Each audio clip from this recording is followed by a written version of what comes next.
Hello there. Welcome to the 69th episode of Split Focus, a film and TV podcast. My name is Simon Eady, and alongside me, I have my co-host and the Lieutenant Colonel to the Spider-Man No Way Home Hype Battalion, Adrian Pinter. How does it go, sir? General Kenobi, it goes quite nice, if you know what I mean. How are you? I'm good. It goes quite nice. All right. Nice. Oh, sounds good. Simon, want to repeat what episode we're on again? We're on episode 69. Nice! Oh, I see. This is dumb. All right. Understood.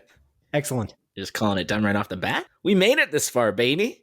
We did, which is great. I mean, yeah, it is cool. You and I are in a sexual position now. Yeah, that's how far we've gotten. Mm-hmm. An accomplishment, a true accomplishment. Yeah, that's cool. Far into our relationship. We should try it sometime, you and I. You mean like remotely? Because we talk only through the podcast, but we don't see each other in the same room anymore when we record. So we also don't talk outside this podcast. But you don't need to talk for it. You know what I'm saying, Simon? You know what I'm saying, man? I do. But anyway, I don't want to go through the logistics of how we would do that through the internet. So I'm going to just move on and mention Spider-Man No Way Home again. I know This might be getting old. I know, it's crazy.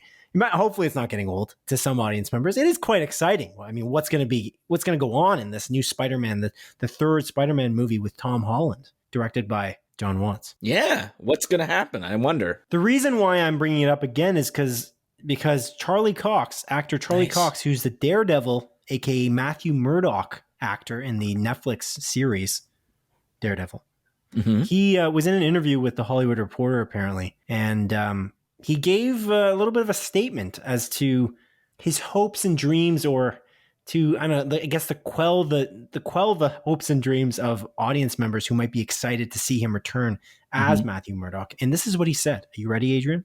Yeah, I'm ready for it. Excellent. He said, quote, "You've got to be careful what you wish for.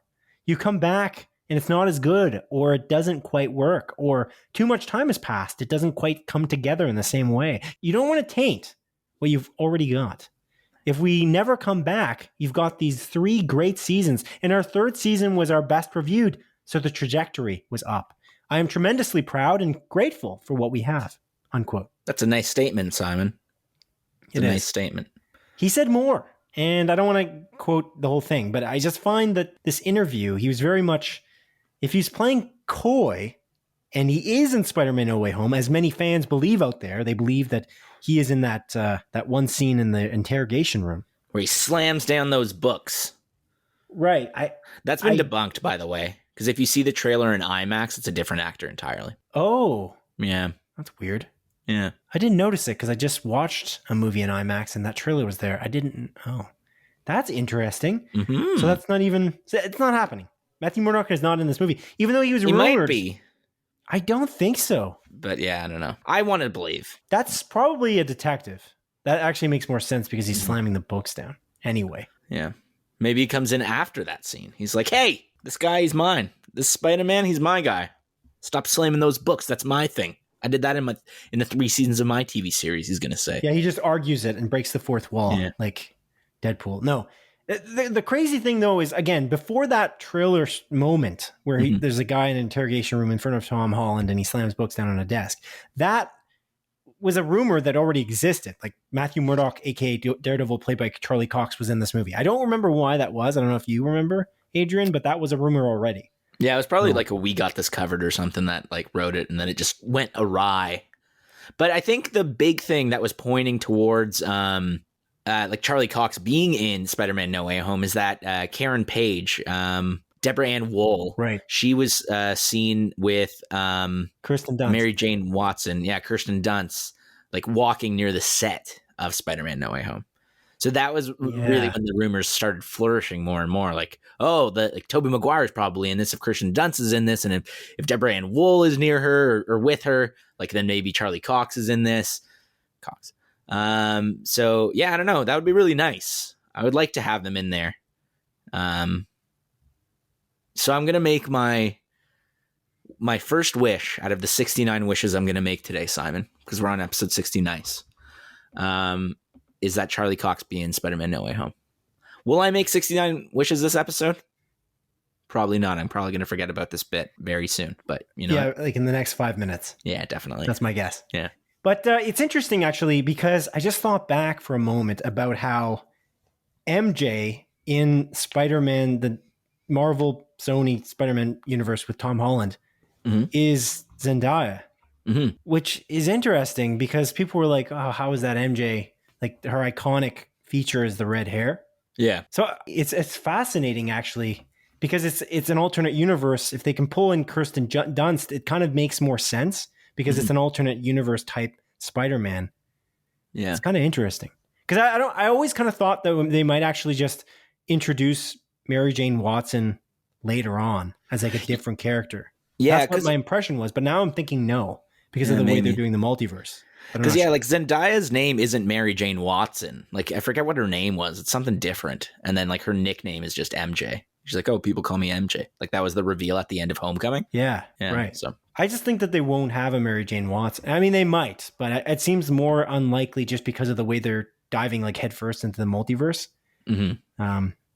But my ultimate message to anyone listening to this is a fan of this and has been looking up all the rumors is just don't get too ahead of yourself. Don't be so excited about these potential rumors that are likely not going to come true. I really don't think Tobey Maguire or Andrew Garfield is going to be in this movie. And Charlie Cox doesn't look like he's in it either. I think Tobey Maguire is probably the most likely to be in it, honestly, but I'm keeping my expectations real low because every one of these actors is pretty much denied it. I don't recall Maguire's denial, so I don't know about that one, but Garfield certainly did. Yeah. So anyway, I just wanted to say that. Well, that would not be nice if they weren't in there. It would be really nice. It wouldn't be, but I'm also talking to you, not just the audience, Adrian. I'm just worried about you. I don't want you to be, we go into this movie. We don't talk because outside this podcast, but we sit next to each other potentially. And we're watching this movie and then you leave the theater and you're like, damn it, this was a disappointment. I'm like, movie was great, I say. And you say, no, it wasn't because Tobey Maguire was not in this movie. They told us, or, I was under the impression that it would be. No, I'm not going to be disappointed for that. Like, obviously there'll be like a slight sense of disappointment, but I don't think that's going to make or break the movie. I just like this hype train nonsense that I've been on. It's just fun to speculate and it's fun to hope. There's so little hope, things to hope for, Simon. Just let me hope for it, man. You know what I mean? And ideally, if this movie's great, which I imagine it's going to be, it'll make up for it anyways. Even if they're not in it, I think it's still going to be good. I think John Watts came out and said, like, this is essentially Spider-Man End Game. Is like some quote that he said.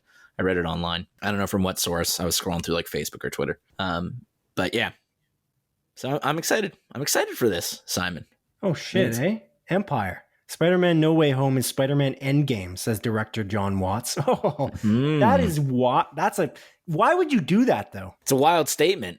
I do agree. Like, I'm assuming, obviously, just, for context for our viewers, if they don't pay attention to the Marvel Cinematic Universe, I'm guessing what else could they be referencing? They're referencing Avengers End Game, which is just, that movie is a juggernaut. It's got a crazy number of actors, so much talent in it. And it's just it's like the culmination of like 10 years. Yeah, I know. Of films. There's like 69 actors at the very least in that movie.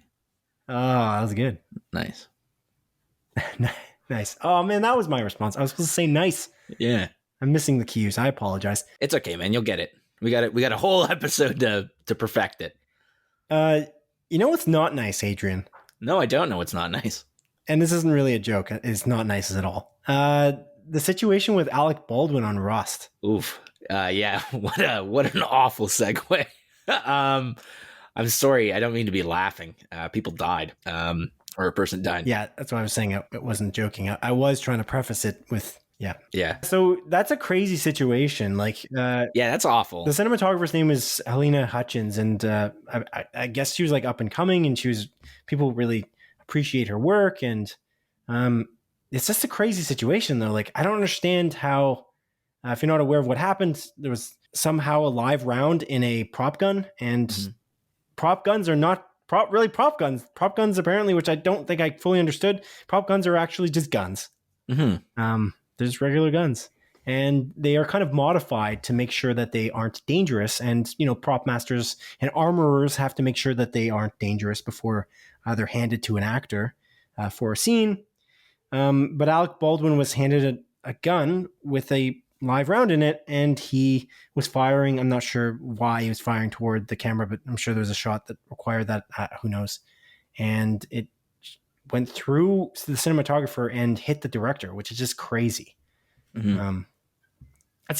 It's nuts. I just don't understand how there would be a live round at all in the mix. But I don't know what you thought about the whole situation. I honestly, just to be clear, I did not mean to make light of it. I was trying to segue out of it, out of something that was very lighthearted into something dark, and I didn't mean to do that.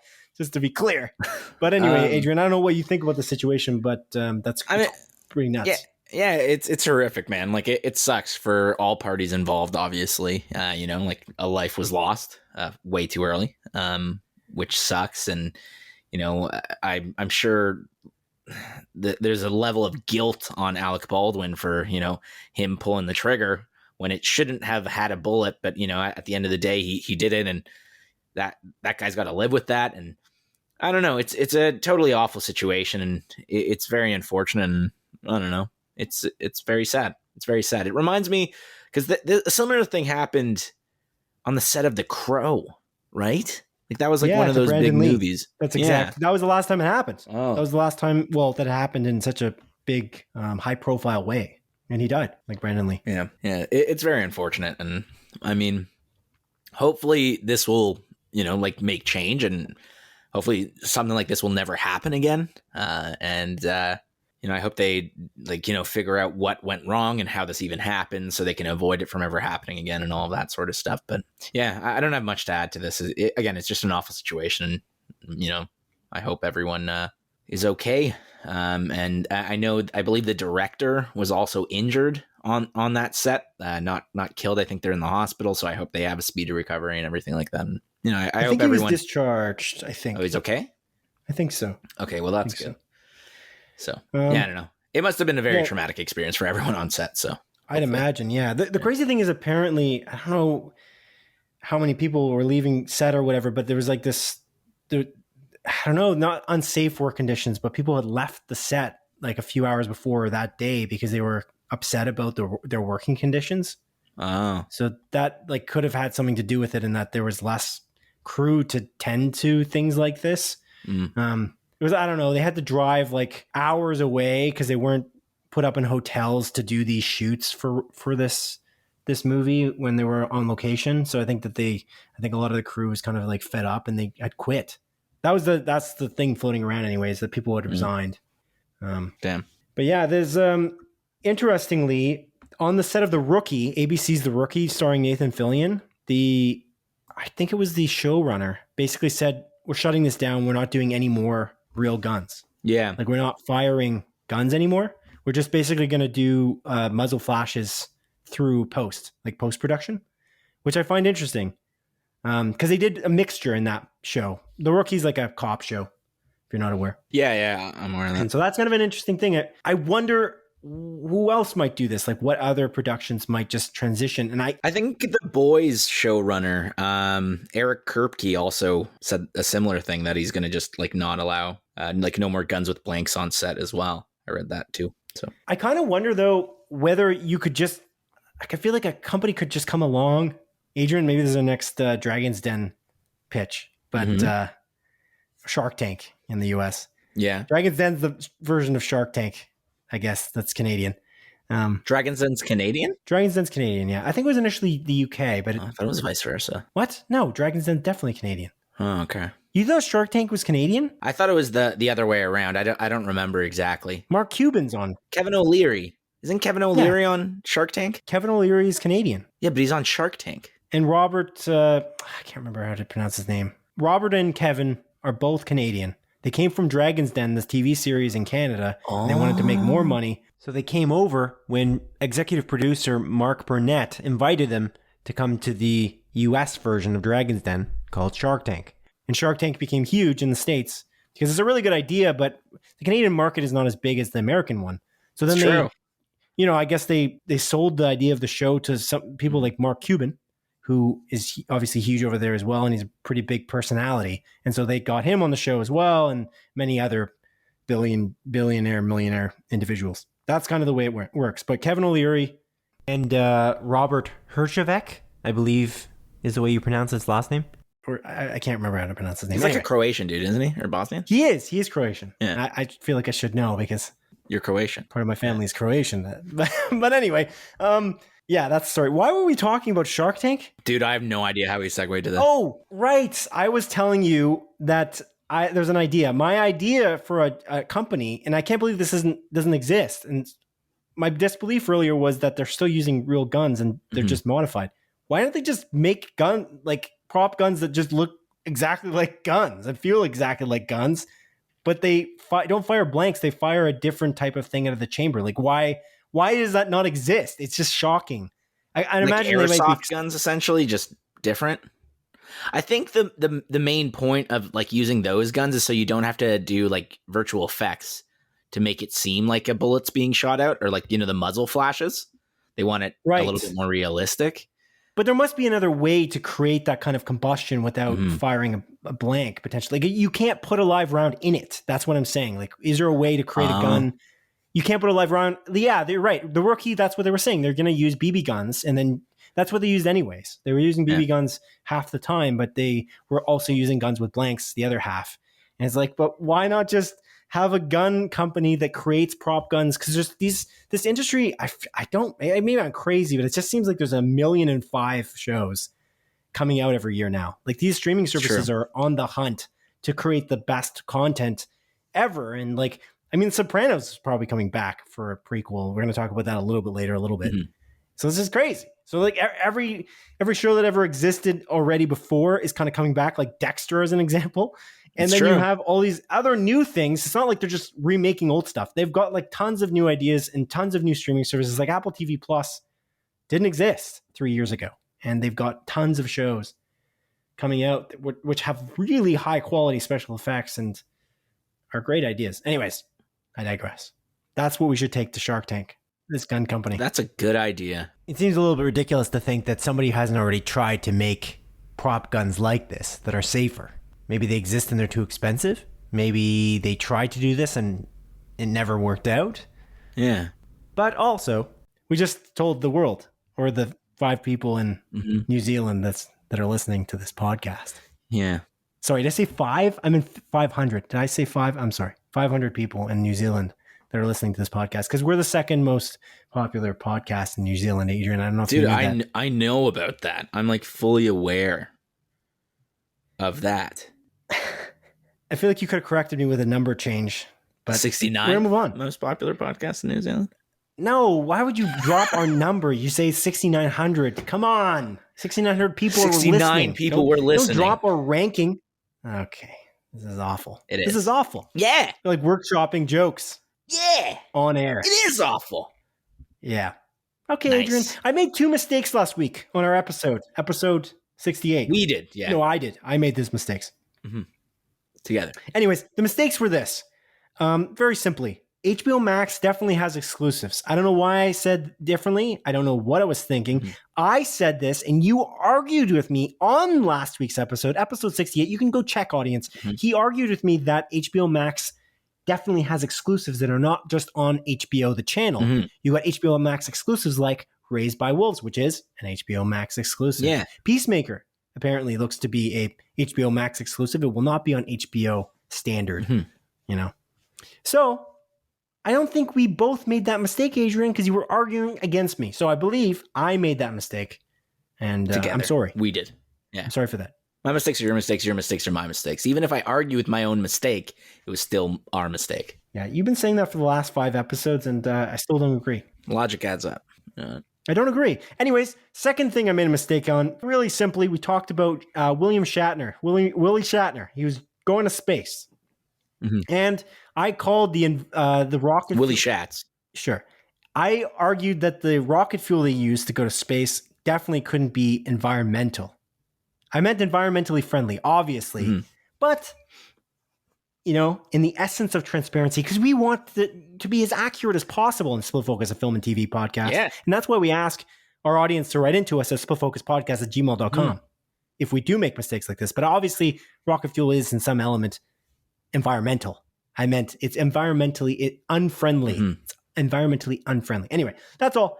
That's all for the mistakes that I noticed from episode 68. If you notice any mistakes, please write into us again. I'm always monitoring that email. And if you notice a mistake, or you want to ask us a weird question, or to talk to us about Spider-Man No Way Home or whatever. What's your favorite sexual position after 69? I don't know if I really want to talk to them about that, but again, I said write in about anything. So if you want to write in about anything, that's something you can also write in about.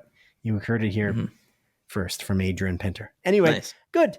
Adrian, we both saw a movie this week. A pretty big movie. Yeah. It's one of the biggest movies, if not the biggest movie of the year, I would argue. Yeah. And we saw it separately, actually, in this case. So we definitely didn't talk outside this podcast. Not that we ever do. Never having it wrong. Yeah. Right. But we both saw Dune. I saw Dune in IMAX. How did you see Dune? I saw Dune in Ultra AVX. Ooh. Which is just a slight step down from IMAX. Although, honestly, in some respect, if you go to certain IMAX theaters, Ultra AVX is just as good. But if not better. Like if we compare the Landmark Cinemas one, you know what I mean? That Landmark Cinemas IMAX theater. Remember when we watched Dunkirk? And we heard the crackling? Yeah, it was bad. It did also, the screen wasn't as big as the Ultra AVX at the Cineplex near us. I know. So Dunkirk's such a good movie, though. God damn, I love that movie. It is really good. It's also amazing to see in IMAX. So yeah, we didn't make that mistake again. When End Game came out, or was it Infinity War? Maybe it was both. But we went to go. It was Infinity War. Yeah, we went to the Mississauga Cineplex because of the fact that we had that bad experience at Landmark, because it was just not up to snuff. But wasn't up to snuff, Simon. But Adrian, I tangented again. I want to know, how did you like Dune, the Denis Villeneuve directed Dune movie? Well, Simon, I'm someone that I know nothing about the Dune source material. Yes. Going into this movie, all I knew about Dune was that there's big sandworms. Yeah. And that's really it. Like I actually knew nothing of the plot. I had no idea about like the world or the premise of this movie / book or anything like that. So I went into this movie like fully blind, pretty much, other than the sandworm thing. And goddamn, Simon, I think this movie's a goddamn masterpiece. Oh. I loved it. I think this movie's amazing. I think this world of Dune that Denis Villeneuve is adapting is so interesting and compelling and awesome and visually stunning. The cinematography is amazing. Everything about this movie I absolutely adored. And the one negative I have to say about this movie is that it's only 2.5 hours. And when the movie ended, I was like, God damn, I wanted it to keep going. I wanted more. Like I literally just wanted more. And I kept on thinking to myself, I was like, oh man, I feel like I'm getting close to the end. Like, I don't want this movie to end. Like, there's still so much to tell. And this movie is very obviously a part one. Like, when the movie starts, it literally says Dune, and then it says part one under it and, like, a smaller subtitles. And I was like, oh, like, okay, so they're making it very obvious. I already knew that going in. But, yeah, I don't know. I really love this movie. I think all the characters are super interesting, and I liked, getting to know these characters, albeit some of them I feel like I could have gotten to know more. I think the acting is amazing on every single front. I think Rebecca Ferguson was probably the biggest standout for me. I think, she's just phenomenal in this movie. But again, there's no weak link in it. And man, I freaking love this movie. I think it's fantastic, and it really bums me out that we're probably gonna have to wait like 3 more years to see the sequel to it. But yeah, as someone that has read the book, or I guess listened to the audiobook and knows a little bit more about the source material, what did you think, Simon? So I listened to the audiobook on Audible. I thought it was a good idea. I was going to read it, but then I was driving a lot for work. And so I thought, let's listen to it. You also don't know how to read. So there's that. Oh, wow. Oh, it's a low blow, Adrian. Wow. It's not very nice. You know what is nice, though? The episode of this podcast. Yes. Yeah. Incredible. But yeah, I do really like it as well. And it was really great to see in IMAX. I feel like I should just go to IMAX as often as I can. Any movie that's shot in IMAX, like this one with an actual IMAX camera, it's worth seeing in IMAX. And Denis Villeneuve, obviously, he was very much against anybody seeing this movie on HBO Max before they had the option to see it in theaters, because people just probably are inclined to just tune into HBO Max and in the comfort of their own home. And he believed that it was the way he was shooting this, it was designed for the biggest screen possible. And that's something that I feel like on the press tour, many of the actors have kind of said and relayed. And I would probably agree. So if you can see it in Ultra AVX near you, or IMAX, or whatever big theater name, because I think Ultra AVX is like a Canadian named thing by Cineplex. I could be wrong. Maybe that's a brand like IMAX. But if you can see it on a big screen, go to the theaters instead of watching it on HBO Max. In Canada, we have no choice. We have to go to the theaters anyway. I would do that because it is epic.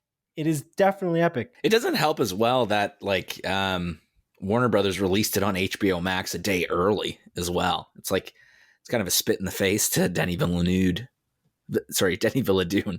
My apologies. Denis Villeneuve. Yeah, Denis Villeneuve, 69, baby.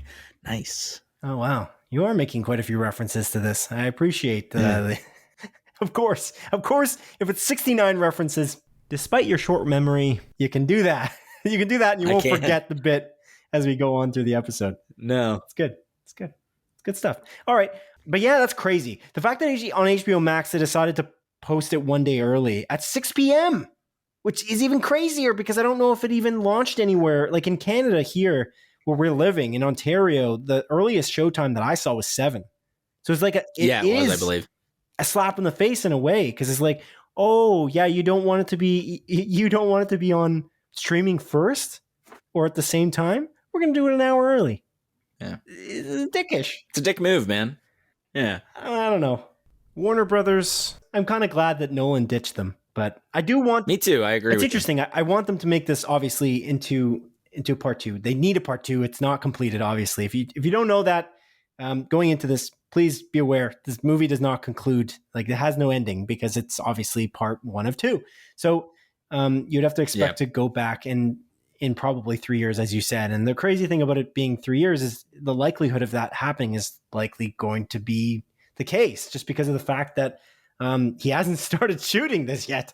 And it's not Denis Villeneuve's fault. Warner Brothers kind of held off. They held off greenlighting the project until they saw the numbers, how much the movie made. And overseas, internationally, before it launched on October 22nd, it actually made 130 million roughly, which is pretty good, I would argue, for not having opened to North America at all yet. And then when it opened, I believe this opening weekend, they're thinking it's going to be around $33 to $40 million it will make in the opening 3-day weekend, which is kind of 4 days with Thursday, the pre-screen day. Yeah. But so it seems like it's going to get green lit, especially because Ann Sarnoff, one of the Warner Brothers executives, specifically said that it's looking good, and they're going to specifically accommodate for the fact that it's on HBO Max. So they're not like just screwing him over and trying to not have the sequel. I think they're going to realize that it's going to be a pretty good moneymaker, because I don't believe that his last movie, Blade Runner 2049, did particularly well at the box office. No, it didn't. Yeah, like commercially, it didn't. I know it did like amazing critically. Well deserved. That movie is phenomenal. That might be one of my favorite movies that I've watched recently. Like that came out. You know what I mean? Yeah. Within the past few years, like it's definitely in my top 5 movies, if not, my top 1. It is amazing. Yes. It's definitely in my top 69 movies. I can tell you that much. And so is Dune. Wow. Yeah. All right. Yeah. What do I think of the movie? Because I feel like that's the question you asked me 20 minutes ago. It is the question I asked. Yeah. Yeah, I really liked it. I did really like it. The music by Hans Zimmer. I mean, it's Hans Zimmer. It's otherworldly. Oh, baby. It's like we're transported to the world, and everything about the movie, the production design, the costumes, the classic Denis Villeneuve sweeping, giant landscape shots. He does those so well. Every movie he's ever done. You can tell it's a Denis Villeneuve movie when he's got these really slow landscape probably a drone shot, I'm not sure, of the horizon. Mm-hmm. And yeah, shots of Caladan and Arrakis, and again, the costumes and the set design and the acting, and it felt very much like an ensemble. Like no one was really too much of a focus, which is interesting, despite the fact that there's so much talent, there's so much skill, acting skill in the cast. Like for instance, Dave Bautista is barely on screen at all, which is interesting. Yeah, same with Zendaya, to be fair, as well. Like I thought she was going to have a much more prominent role, but I guess she's going to come in a little bit more in the sequel, like the second part. Yeah, Zendaya. Is it Zendaya? Are we saying her name wrong now? I don't know. You said Zendaya before, and I was like, I did. I think I just threw it off. I don't know why I said that, because I think I've been saying that for years. Because I always say Zendaya. I think it's Zendaya. I say Zendaya. Why do we not know this? I don't know, dude. Oh, God. Look it up. Name pronunciation. We definitely have been saying Zendaya episode after episode. Yeah, it's Zendaya. Okay. Yeah, okay. That's what I thought. Sorry. But yeah, you said Zendaya, and then I was like, oh, maybe I've been saying it wrong. I don't remember. I don't know why. I do that when I've been saying it wrong for a long time. I have this tendency, when I say names wrong or words wrong, I have this tendency to go back to that pronunciation, even though I know the other way is right, only because I feel nervous about it. And I'm like, now which way is right? I don't know. It's a weird situation. I don't remember. It makes me not confident in the fact that it's correct the other way. Anyways, so it's Zendaya. Sorry. Yeah, she's not in it much, but ultimately, that's kind of, if you read the book, that's kind of obvious that would have been one that I was like, that's why I was surprised. Like she's like very prominent in the marketing. Yeah, she is. But yeah, again, like she's barely seen in the movie. Like, yeah. And again, as someone that knew nothing about this, I watched that initial trailer. I don't think I watched anything else after that first one, because I was like, I'm sold on this. I'm going to watch it regardless. Like I'm a big fan of Denis Villeneuve movies. And, like I was confident that I was going to probably enjoy this. So again, yeah, like I watched that first trailer. I went in blind. I haven't read any of the books, and I was quite surprised on multiple fronts. I think the best way to put it for someone that has not read the source material or seen that, it was David Fincher, right? That directed that like original one back in the 70s? No. Oh no, not David Fincher. I don't know why I said David Fincher. David Lynch. David Lynch. Sorry. Yeah. I knew it was one of the Daves. That directed the one in the 70s. And again, like I think the best way to put this movie is Game of Thrones meets Star Wars is kind of how what I got from it, like watching this. Sure. I was like, there's houses, there's cool spaceships, they're going to different planets, there's like a lot of political intrigue, and you're just kind of thrust into this situation, and they're like talking about different houses and stuff. And obviously, like me, like not knowing the context, I think they gave just enough context that I wasn't fully confused and I could follow along with the story. And it feels like you're kind of just thrown in to a very living, breathing world, but just at this specific moment, and you're following along from here. And again, I think that was just done masterfully. Like, I think this movie is near perfect in every way for at least someone that doesn't know much about Dune. Like I wasn't left confused. I was left, again, just wanting more and more. And I want more of this goddamn series. And we talked about HBO, them possibly doing like a Dune series. Is that correct? Did I make that up in my brain, Simon? You didn't, and I believe that was actually greenlit. It's supposed to follow the Bene Gesserit, and it's an interesting thing that there's a series coming out for this, because that's arguably my criticism of the movie. I just find that it, as you kind of said, like it just feels like it would be nice to have more, and it felt a little bit based on, I guess, whenever you read a book and then it's adapted, it's kind of, you always kind of feel like arguably something's been left out. But I would argue it would have been, I don't know, maybe better served to have maybe 3 movies, maybe make it a trilogy. I don't know. It's a weird one. It's a very action-packed, like there's so much packed into this novel. I'm not necessarily a fan of when they make trilogies out of one book just because of The Hobbit. Yeah, fair enough. But there's so much detail in this novel by Frank Herbert that I argue that it could have done with 3 movies and maybe made them each 2 hours instead, or I would have gone for 3 hours. Like it was 2.5 hours. And there's just the thing for me that it was missing overall. Ultimately, there's one scene in the book in which it's almost like a calm before the storm. type scenario. In almost like the same way that Game of Thrones episode is just before the Battle of Winterfell. Yeah, it's the second episode of the last season, right? I believe Yeah, that's what it's it a is. very tense episode, that episode, but it's also a very good character development episode, despite the fact that we're ending the season at season 8, and we know this show is ending, and the series finale is looming. But it's such a great episode, and that arguably, and I think you might agree, that is the best episode of season 8. Oh, yeah, without a doubt. It might be one of the best episodes of the entire series.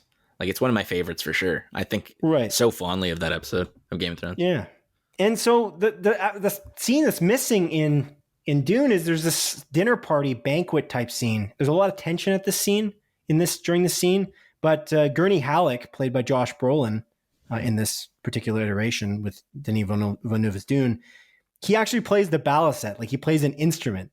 And there's a lot of like these little intimate conversations between characters at this dinner banquet that are very tense because there's potentially, Harkonnen spies there. But at the same time, we get to see a little bit more of what's going on within Paul Atreides' head, who's played by Timothée Chalamet. And we get more of an insight of who Jessica is. And in this case, played by Rebecca Ferguson. And I don't know, you get to see more of Duke Leto. The reason why I want that scene, and it is a calm before the storm type scenario, is because it also just creates this like almost a relief. The one thing I didn't love about the movie is that it felt very gloomy like all the way through, which is okay because that is kind of the story of Dune.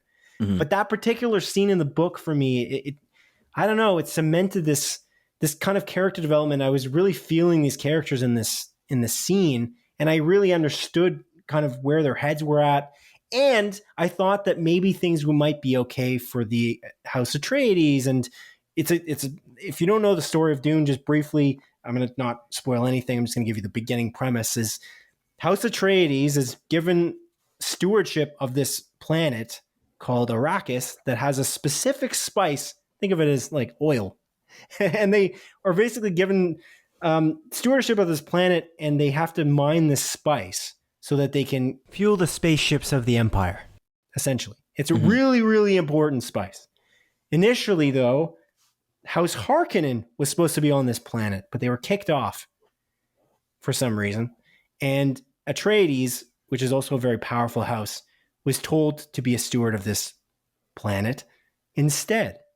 And so Duke Leto, played by Oscar Isaac, and Timothée Chalamet, who plays Paul Atreides, they have to go to this planet and do this job. But this planet is it's a terrible planet. It's just a hot desert. And there are giant worms, like sandworms there, and it's not a hospitable place at all.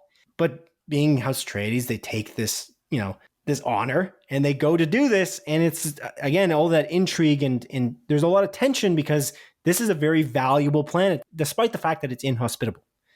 So anyways, so there's so much tension. You don't know what's going to go. You can like cut it with a knife kind of thing. And that's why I really wanted that character development scene with this calm before the storm banquet, kind of just before shit hits the fan. And I was kind of surprised that the scene was removed. I looked online to see what other people thought about it being removed. And some people were like, why would you put that in? It's useless filler. And then some were like, no, it's really important because of the character development, which I was saying. And it's interesting. It's like a mixed bag of what people think of this particular scene in the book. Yeah, fair enough. Again, I just think add 15 minutes, add this scene in, and you also add this other perspective to Paul. I love Timothée Chalamet's performance as Paul. He's so good, man. He's amazing. Yeah. And so is his hairography as well. It's hairography. I like that. On point. He does have really nice hair. His hair is always like in front of his face in like a very, very specific way. You notice that? If he's fighting in a sword fight or whatever. Yeah. Hairography. Super nice. Anyways, new term. You coined that. I like but that. Yeah, I think Paul was great. Like Timothée Chalamet did a great job. But again, that scene would have just lent itself a little better because you would have seen more about, really flesh out more about these really interesting characters before all hell breaks loose kind of thing. Because the conflict starts arising. And they did spend a lot of time like on Kaladin in the very beginning of the movie, which was great. And I think that was really solid. I think Denis Villeneuve took his time there, and it's great. And again, all of the cinematography by Greg Fraser is so beautiful. He did such a great job. Greg Fraser, by the way, is the cinematographer for the Batman as well. So that's something to look forward to. He works with Matt Reeves, like director Matt Reeves, a lot. So yeah, again, loved it. That's my only criticism, is that I know that people want shorter movies. I know that's a criticism. Everyone wants it to be shorter, but I just don't have that kind of short attention span. And this is an epic.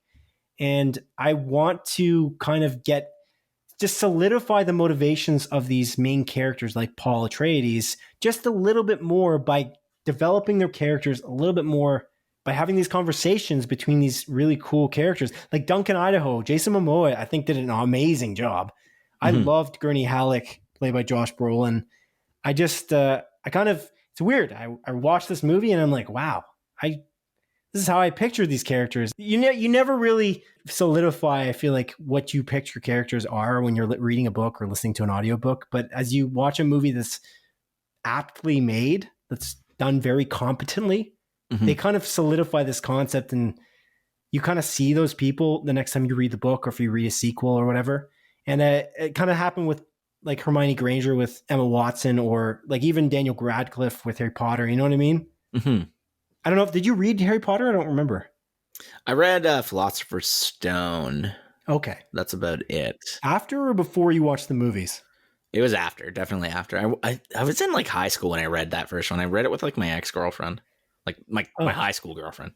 Okay, cool. I read that in Hunger Games with her, actually. Interesting. All right. Yeah, I don't know. It's interesting. Yeah, like I obviously, like, I don't have that perspective of like what was missing from the book. So like to me, like I thought all the character development was great, and I still wanted more of it, like I mentioned, but it didn't feel like anything was missing, at least for me. And like honestly, like after finishing this movie, I was super tempted. I was like, God damn it, I want to know what happens, and I was tempted to maybe pick up this audiobook on Audible. But at the same time, like I want to be surprised. I want to know like I have no idea where this story's going to go. I have like absolutely no idea, and I want to have that experience when, you know, Dune Part 2 comes out, to have this like same sort of like amazing experience where I was just surprised and again enamored during that entire like 2.5 hour movie. And yeah, goddamn, I honestly could have sat there for like 6 hours easy. Like if the quality kept up that good. So yeah, like that was the thing that Denis Villeneuve was talking about as well when he was talking about Part 2, is that the main thing will be quality. Doesn't matter when he gets the green light, whatever time that is, he will go into it just full force. There's no half measures with Denis Villeneuve. That's what he was kind of mentioning, which I do really appreciate about him and his filmmaking style. But yeah, like it's interesting. I'm shoes on the other foot. We talked weeks ago about how it's kind of silly to completely put your preconceived notions after reading a book on as an expectation on a movie that comes out, because it's just not enough time, and you have to kind of take it as its own. Like you have to look at the movie as its own thing in a way. And I do that. But I even look at like Oscar Isaac's screen time. It's not bad. He's in it a lot, but there's so many cast members, right? Like it's just so many people to bounce scenes off of. There's just so many characters.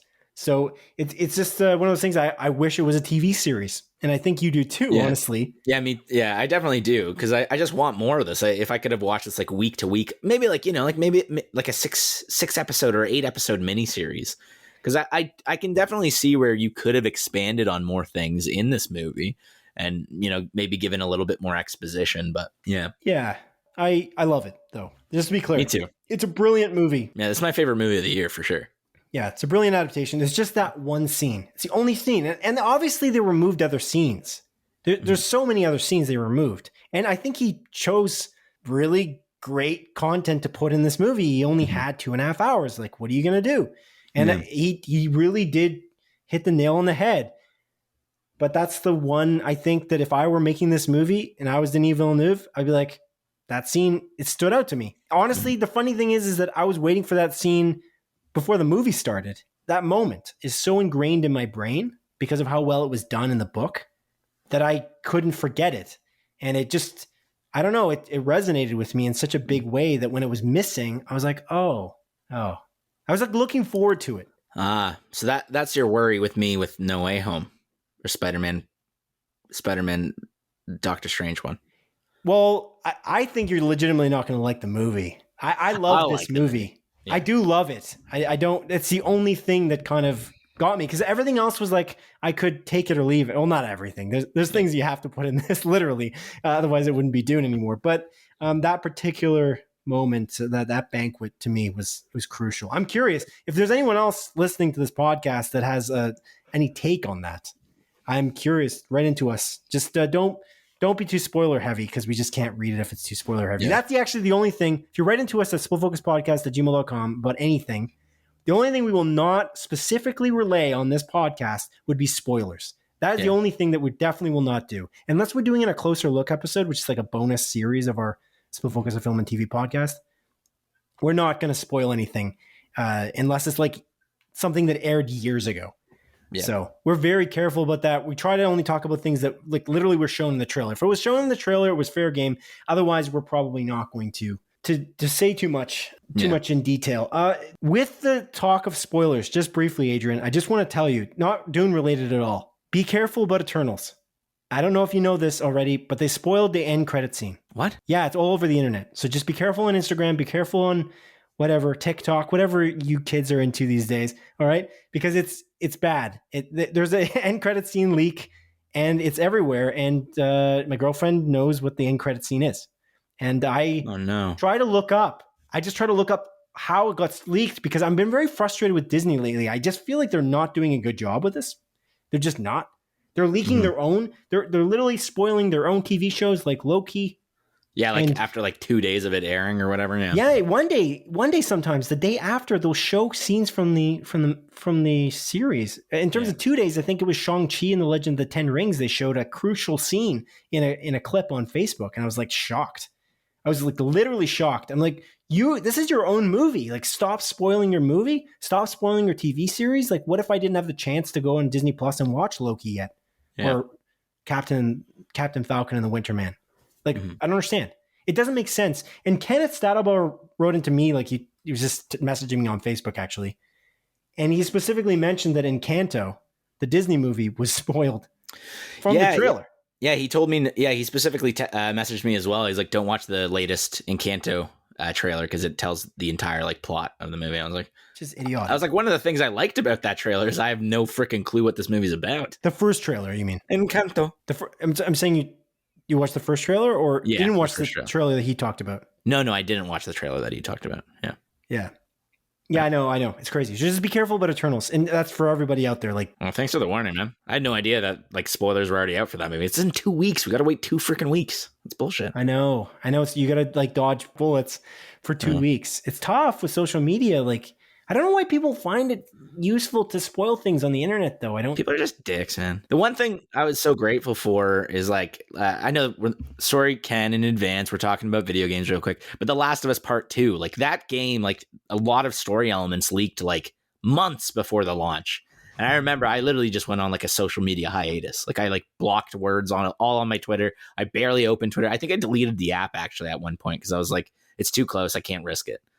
I was super, super afraid. But yeah, like I don't, there's something weird that people just like spoiling shit. People just like being pieces of shit. And it's power.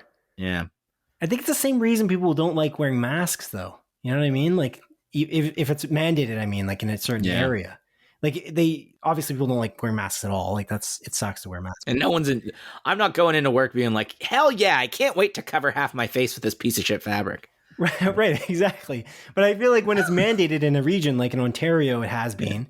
for retail locations as an example. People not wearing them, I feel like it makes them feel powerful. And like, no offense to those who are doing that. It's a power trip thing. I just don't know how you're not embarrassed. But they're not, because they get the feel, like, again, they think it's for a cause that they believe is real, but ultimately it makes them feel like they have a certain power over other people. I had one, when I was working in retail, I had one individual who was actually walking near people with masks on purpose, and they were running away from him, like trying to avoid him, because he was literally saying how he had COVID. Oh, I would have slit that person's throat. And he's just like a person who just didn't want to leave the retail location. He just wanted to stay there no matter what. And it's like, it is what it is, right? You wouldn't have slit his throat. Like, I'm just gonna. I would have. No, I would have baked blood, and then I would have wrote in the middle of the store, or yeah, and then I would have wrote "nice" on the ground.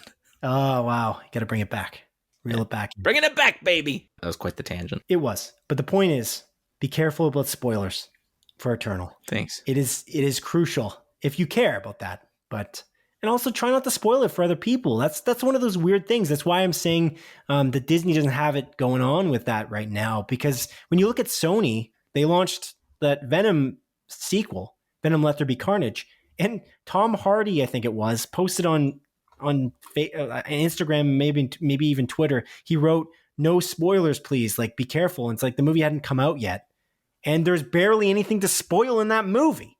So, yeah, exactly. Kevin Feige's been saying that Eternals is going to change and rock the entire Marvel Cinematic Universe. And no one said anything that I've seen. None of this massive all-star cast has said, "Hey guys, try not to spoil it and ruin it for everyone else." It's odd. I don't get it. It's like Sony cares about that clearly. And I wonder if maybe that's their experience with The Last of Us Part 2 and various video games. And they've got a huge pedigree of these massive movies as well. But so does Disney, obviously, and Disney just doesn't seem to care as much as they did. I swear, like the Russo brothers, when Endgame was coming out, they wrote the same thing on social media. They said, "Don't spoil it." I don't know if you remember that. I do specifically, yeah. I don't remember. I don't see that with Eternals, so maybe I'm mistaken, but it's very frustrating that I have a little bit of a spoiler as well. I know a piece of it. Oh no! It's not that crucial, but it's frustrating because, like, why do I have to deal with that? But anyway. Back to Dune briefly. In my opinion, Dune's amazing. I don't mean to disparage it by saying that it needed that banquet scene. I just think it's really good, and it would have been great if it had that. And I was saying also, write into us if you have any context on that banquet scene, if you think it belonged in the movie. But Adrian, do you have anything else to say about Dune?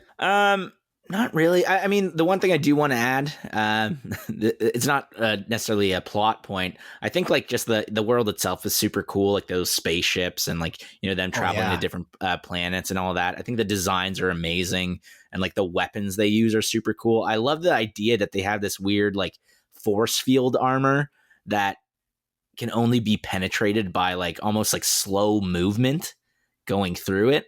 So you have to like push really hard through it. And then like, you stab people. I love that sort of aspect. And, like that nobody uses guns, I guess, because of that sort of thing. And I don't know. I really liked it. I think this world's awesome. And I'm glad I'm experiencing it for the first time through Denis Villeneuve's eyes. For sure. Yeah, that's a really good call out too. The force fields and the guns and the ships and like all of that. Again, the production design, the armor, it's so unique. And you mentioned this earlier that it's kind of like Star Wars meets Game of Thrones. That's a pretty good way to think about Dune as like a whole, as a franchise. But I would have to say, like, as Star Wars goes, the beauty of Star Wars going into Star Wars Episode 1, whatever, Star Wars Episode 4, whatever, A New Hope, the first Star Wars by George Lucas, the beauty of that movie was how unique it was and crazy it was at the time in the 1980s.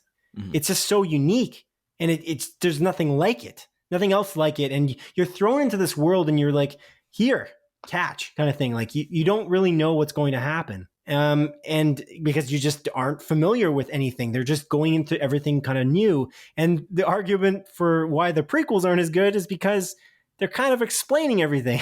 They're like, there's this world that you kind of already know, and now we're going to just dive deeper into smaller details and break some of the magic. And that's arguably why midichlorians people don't necessarily love the prequels as much. I love the prequels still, but I'm not in the majority.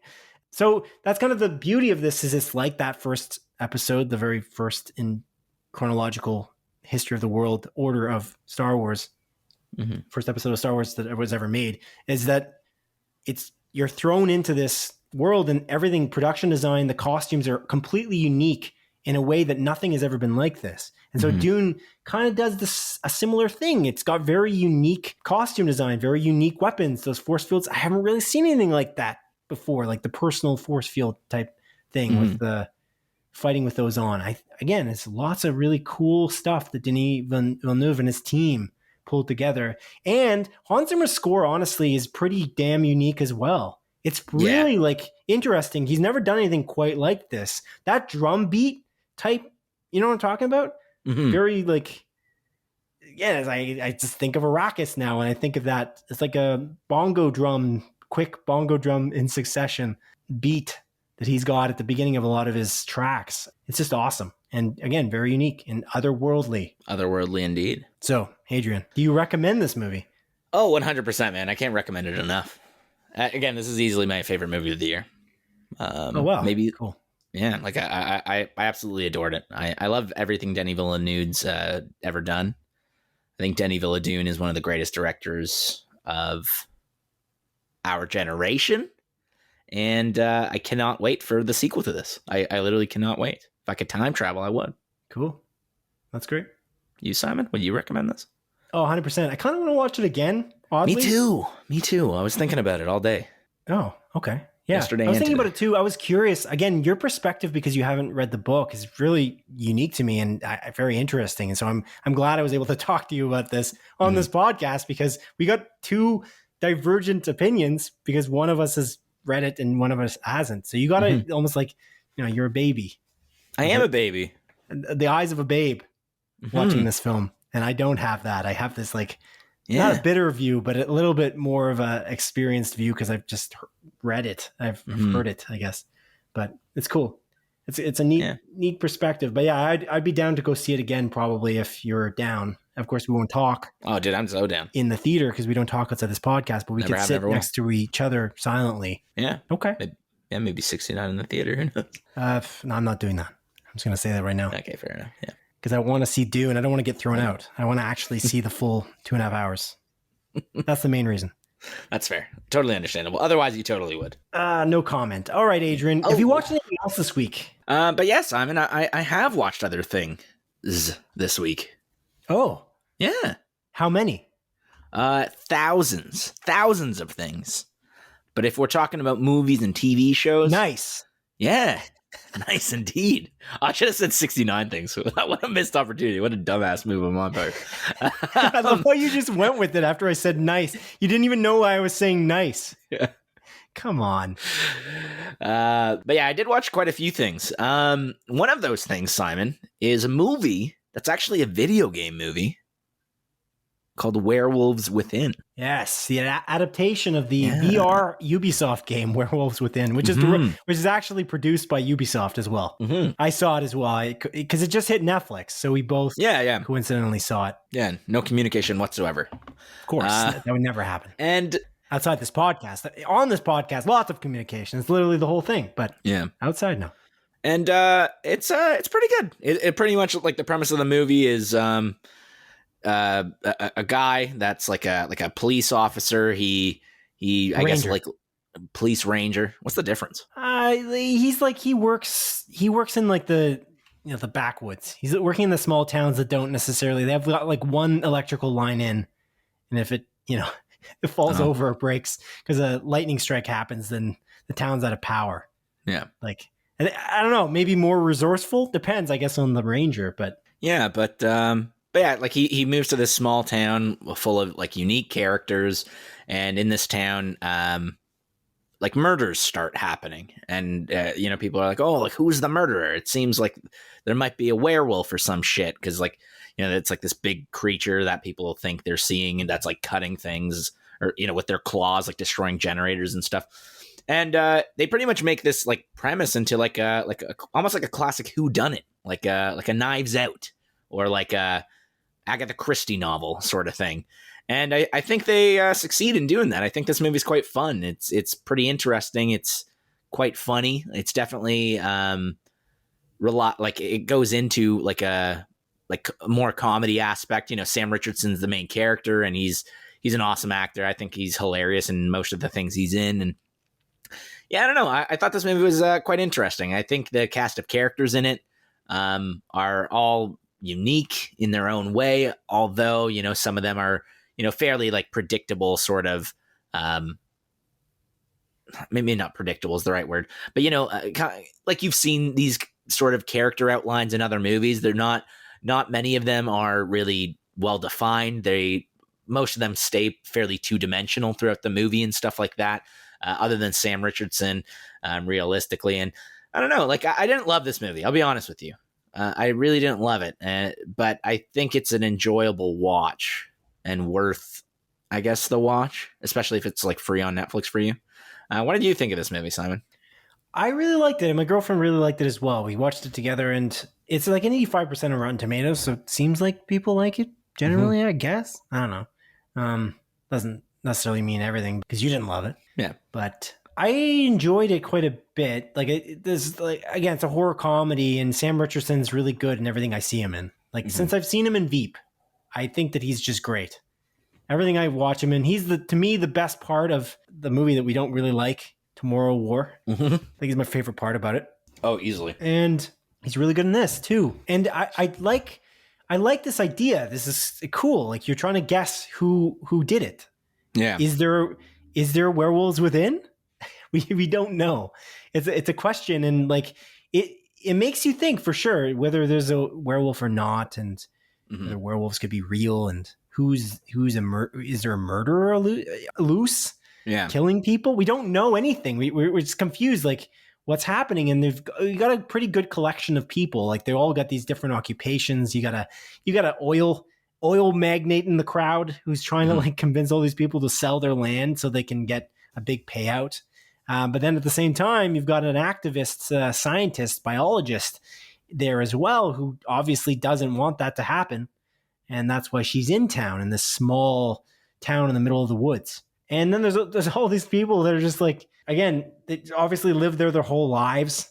There's an innkeeper whose husband left her. I don't know. It's just cool. I honestly didn't guess, really. I don't know if you predicted the twist, but I didn't. Oh, you didn't? I just didn't. No, I had no idea. So that was actually what I wanted to ask you. It was throwing me off multiple times. It specifically tries to throw you for a loop. That's kind of the beauty of it. So I guessed it pretty much right off the bat, like fairly early on. There's a couple of lines of dialogue that I felt like were a little bit heavy-handed by like one particular character. And I was like, oh, that person's the werewolf. I literally am like it was within the first like 20, 30 minutes of the movie. I'm not even joking. So at that point, I was like, I was confident that I knew what the twist was going to be. So I was kind of just like, I'm just on for the ride, and I'm pretty sure I'm right. And at the end of the movie, I was right about who it was.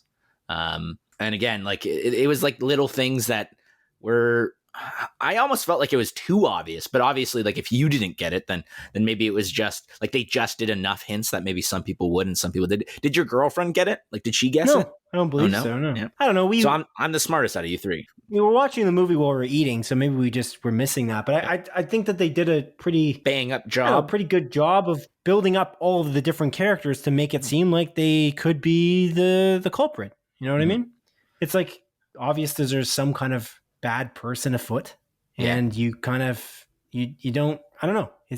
I don't think that it was obvious. I don't know. I didn't see that, but I don't know. I wasn't just going full detective to try and guess it. I think I was trying to guess it throughout, and I don't think that it ever struck me as this is extremely obvious to the point whereas I am 100% sure this is going to happen by the end. That never happened to me throughout watching this. I don't know. But, fair enough. I was detective mode the entire time. I was like, I'm going to figure this out.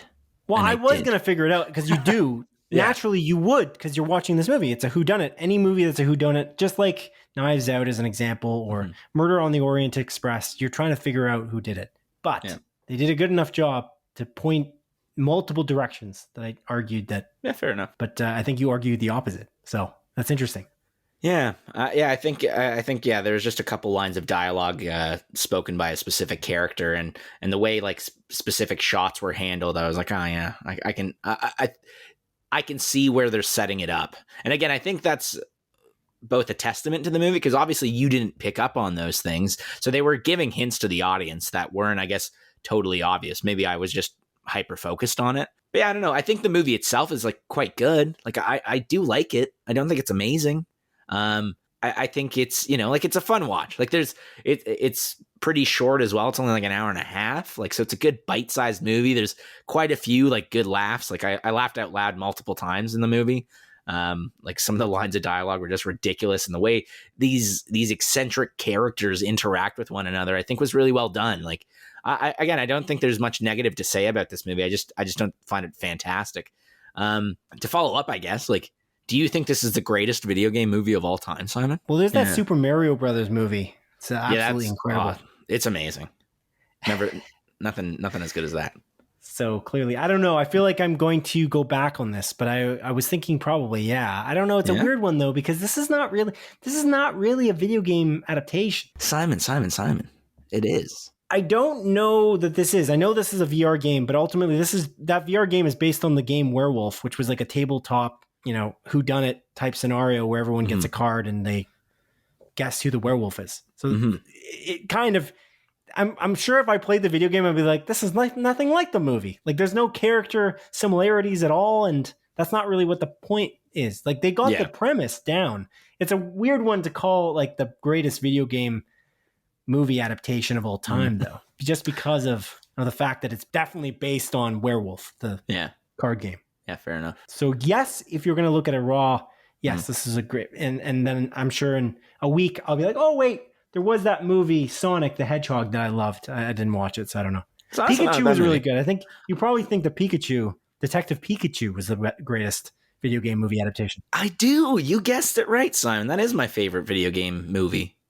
If it's like video game adaptation, if we're counting like TV series as well, I'd probably say Castlevania. But again, I never played the Castlevania games. I just really like that show. I think that show's awesome. Right. I do love Detective Pikachu. But yeah, I think this movie's good. I think it's worth watching. Nothing special.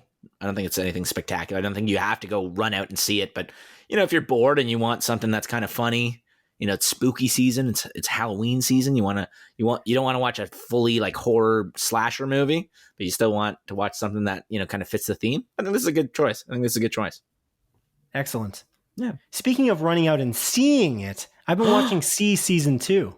Whoa. You should have called it Season 2. Oh, wow. You could just say that for every season. Season 1. Yeah. Season 3. Season 4. You literally could, yeah. Anyway, I don't want to say that much about it, but the plot's still janky as shit. But that's too bad. It is what it is. They just have these moments where I'm just like, they're just, I don't know if I believe some of the plot lines. It doesn't convince me. Some of the characters make stupid decisions. The lines don't make a lot of sense. And then they reel me back in with certain aspects. One particular aspect, the combat is absolutely brutal. It's absolutely brutal. And it's ridiculous. And Jason Momoa does a great job with his fight choreography, honestly. It's great. That part is really, really good. And the funny thing is, I don't know why I didn't notice that. We just started season 2. Yeah. Just before we went to go, or I drove out to the IMAX theater to go watch Dune.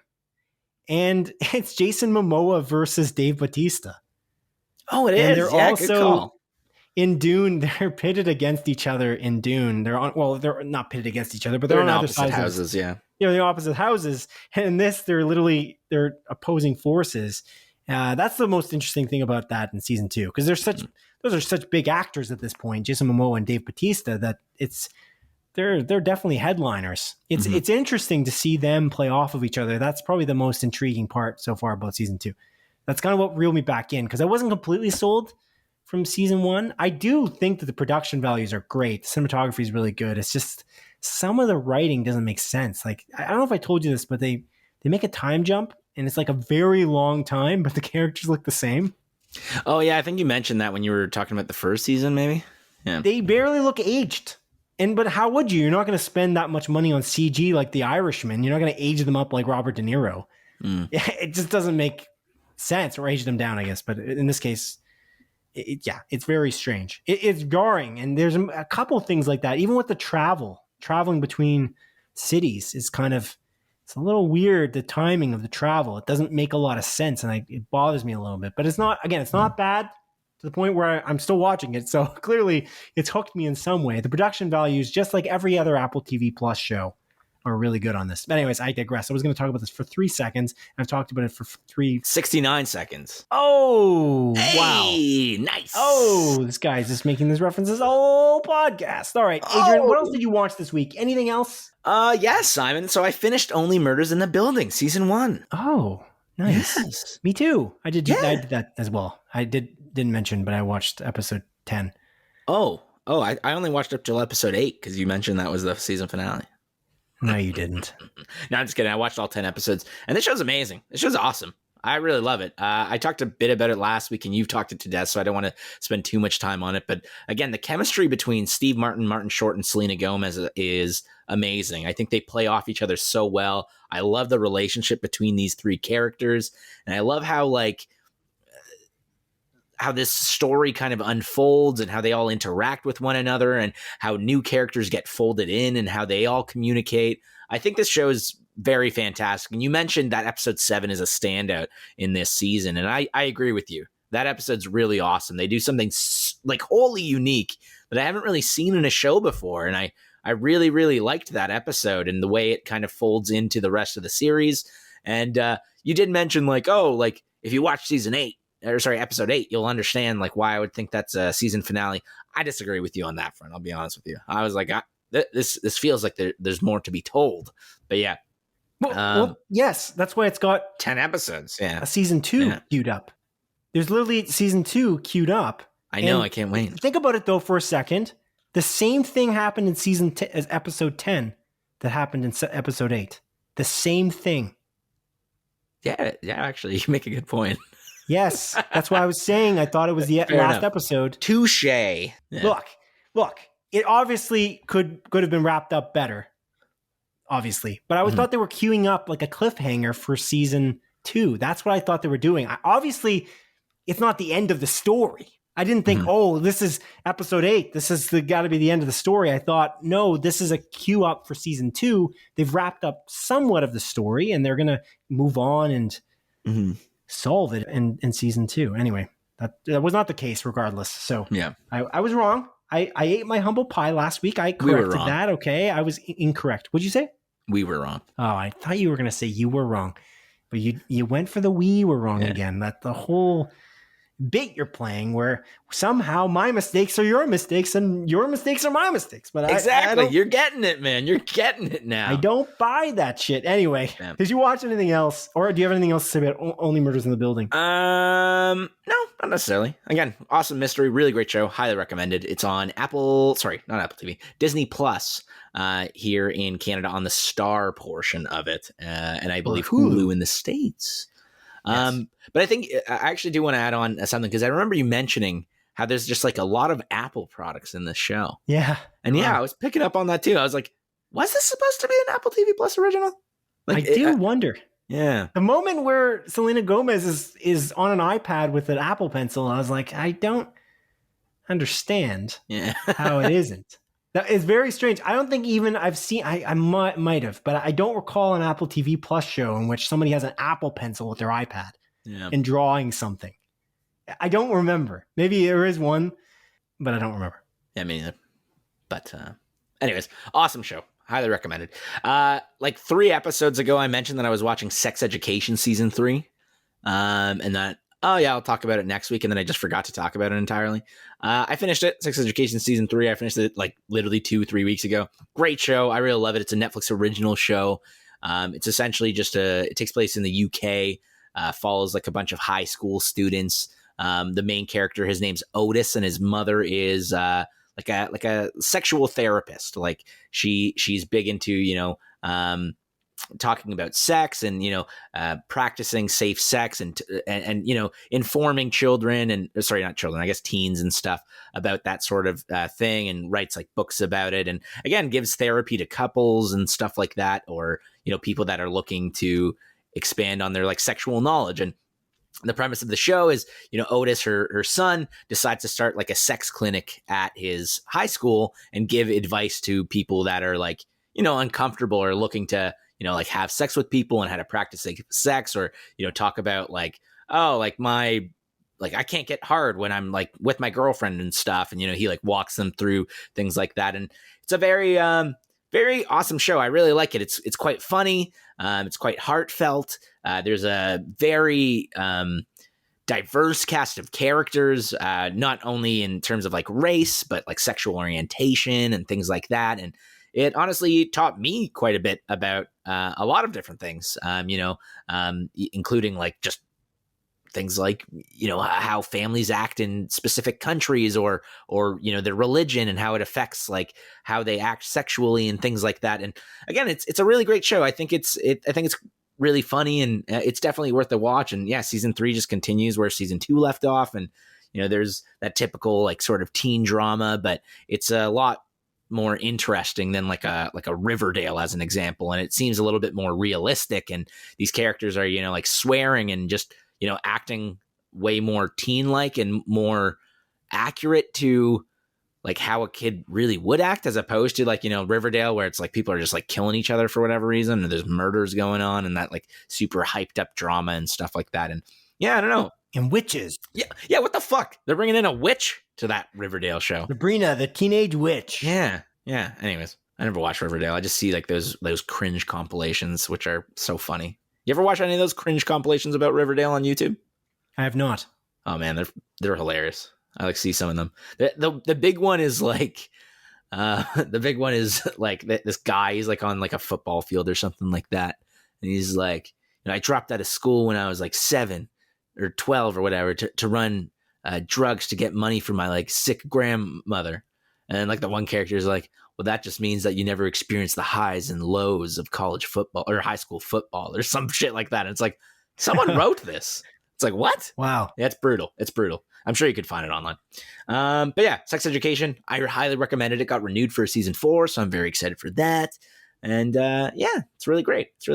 And then, oh man, I watched a lot, apparently. Damn. I did watch a lot, Simon. It's one of those weeks, man. I watched the you know what? I'm gonna save these two for next week, because I kind of want to watch the movie that's in theaters. That's a sequel to these two movies.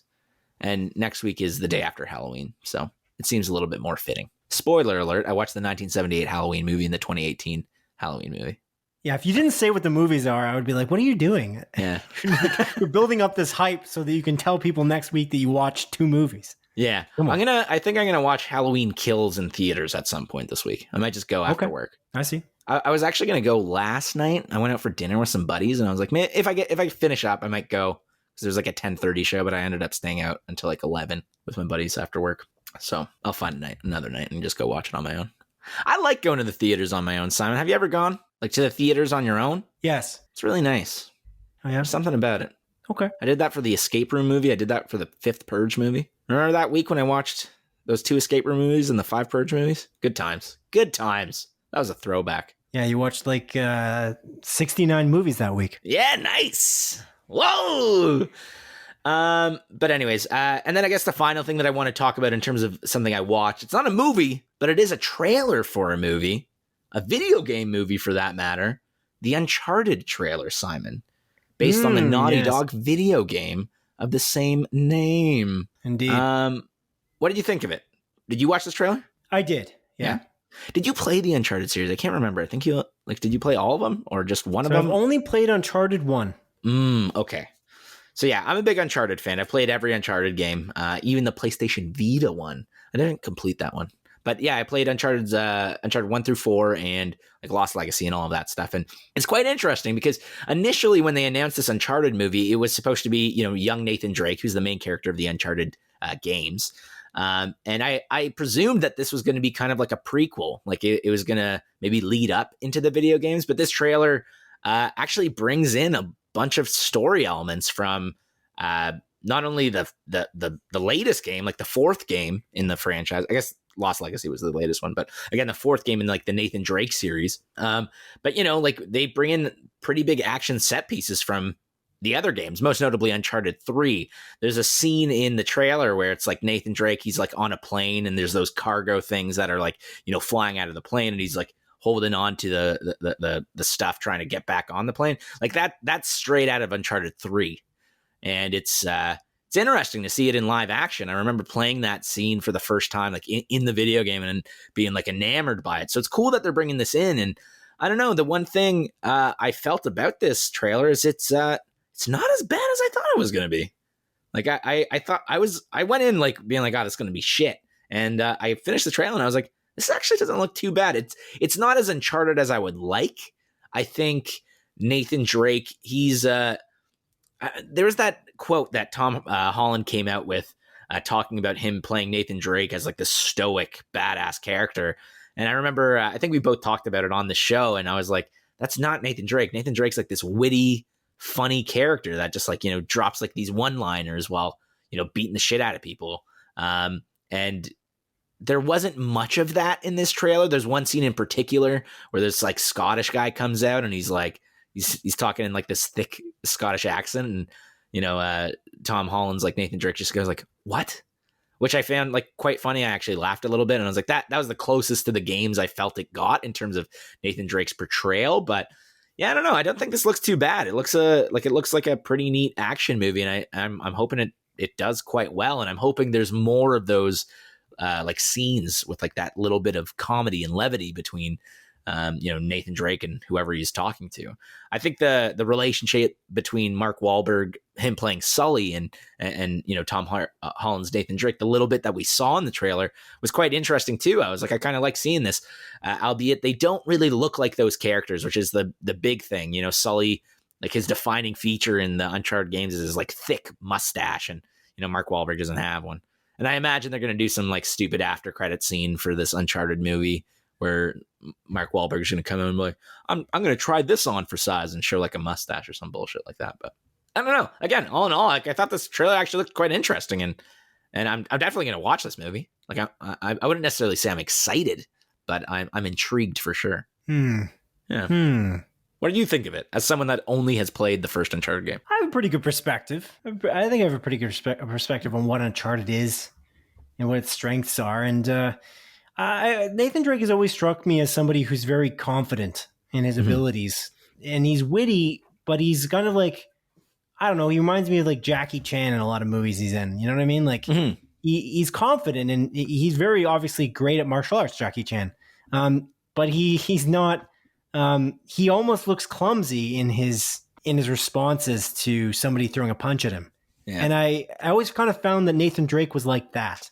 And I don't know that Tom Holland has the maturity to pull that off, that feeling of that specific thing. And I felt like that since Tom Holland was announced as the character of Nathan Drake. And I kind of feel like the movies that I've seen Tom Holland in, although he's great in them, including Spiderman, like Devil All the Time, which we saw recently. Yeah, I like that movie quite a bit. I know it wasn't reviewed too well, but that movie's good. It is good, but he's still a kid in these movies. Yeah. And he just strikes me as a kid. And I know they're doing like a prequel kind of thing. That's kind of what they're going for. And they're potentially building a franchise, like a movie franchise out of this video game franchise, which could be great. But at the same time, I don't know. I'm missing that element of his, like the witty banter almost comes out of a place of confidence. And I wonder how much they're going to go down that road, because it's such a important part of that character in the games. So we'll see. Yeah. That's coming out in, I want to say February. Let me just double check that real quick. February 11th. It's also directed by Ruben Fleischer. It is. Yeah. Who did the greatest movie of all time, Venom. I can't remember. Did you like Venom Let There Be Carnage or Venom, Ruben Fleischer's Venom better? I honestly don't. Fleischer, I think it is. Fleischer? I think so. But now, dude, Zendaya, you know what I mean? Yeah, exactly. Fair point. I don't remember Venom. Like, I talked about it when we talked about Venom Let There Be Carnage. I'm like, I guess I like Venom Let There Be Carnage better because I don't remember what happened in the Venom movie. I remember there's the lobster tank scene, and there is the two blobs fighting each other. And a lot of sweaty Tom Hardy, like in sweatshirts. Yeah. There is quite a bit of that. It looks terrible. He's just sweating the whole time. So I guess I like Venom Let There Be Carnage more because I remember more of it. And there's, I think, a couple more. I think the blobs fighting are better in Venom Let There Be Carnage. Yeah, it was a good fight scene in Venom Let There Be Carnage. That's the highlight of the movie for sure. Mm-hmm. So I guess Venom Let There Be Carnage. Adrian, should we move on to the news? How many news stories do we got, Simon? We always got 3. Well, typically we have 3 big news stories, and then we got the montage as per the usual. Oh, okay. Nice. I was hoping there would be 69 news stories, Simon, because we're on the 69th episode. Wow. No, because then we'd be here all day. We already had like 50 different movies we watched. Not 69, but 50. Just to ruin your streak. Steal your thunder. Yeah. Okay. Adrian, let's begin with a small collection of more focused stories that have been particularly pertinent this week. Number 1, as documented by publication The Hollywood Reporter, previous Batwoman actor Ruby Rose has recently claimed that they left their role as Kate Kane at Network CW's Batwoman series because they had actually been fired. Oh. At about the midpoint of 2020, it was announced that Rose would be leaving the series, with the role of Batwoman going to actor Javicia Leslie. Rose claimed at the time that they had chosen to depart the series after having, quote, made the very difficult decision to not return to Batwoman next season, unquote. But now, Rose has claimed on social media that the conditions on set of Batwoman were dangerous. Ruby Rose points to multiple on-set injuries, including their own, in which Rose injured their back on set, had surgery, and was forced to start work up again after only 10 days of recovery. In a statement on Instagram, Rose says, quote, to my dear fans still asking if I will return to that awful show, I wouldn't return for any amount of money, nor if a gun were to my head. Nor did I quit. I did not quit. They ruined Kate Kane and they destroyed Batwoman, not me. I followed orders, and if I wanted to stay, I was going to sign my rights away. Any threats, any bullying tactics or blackmail would not make me stand down, unquote.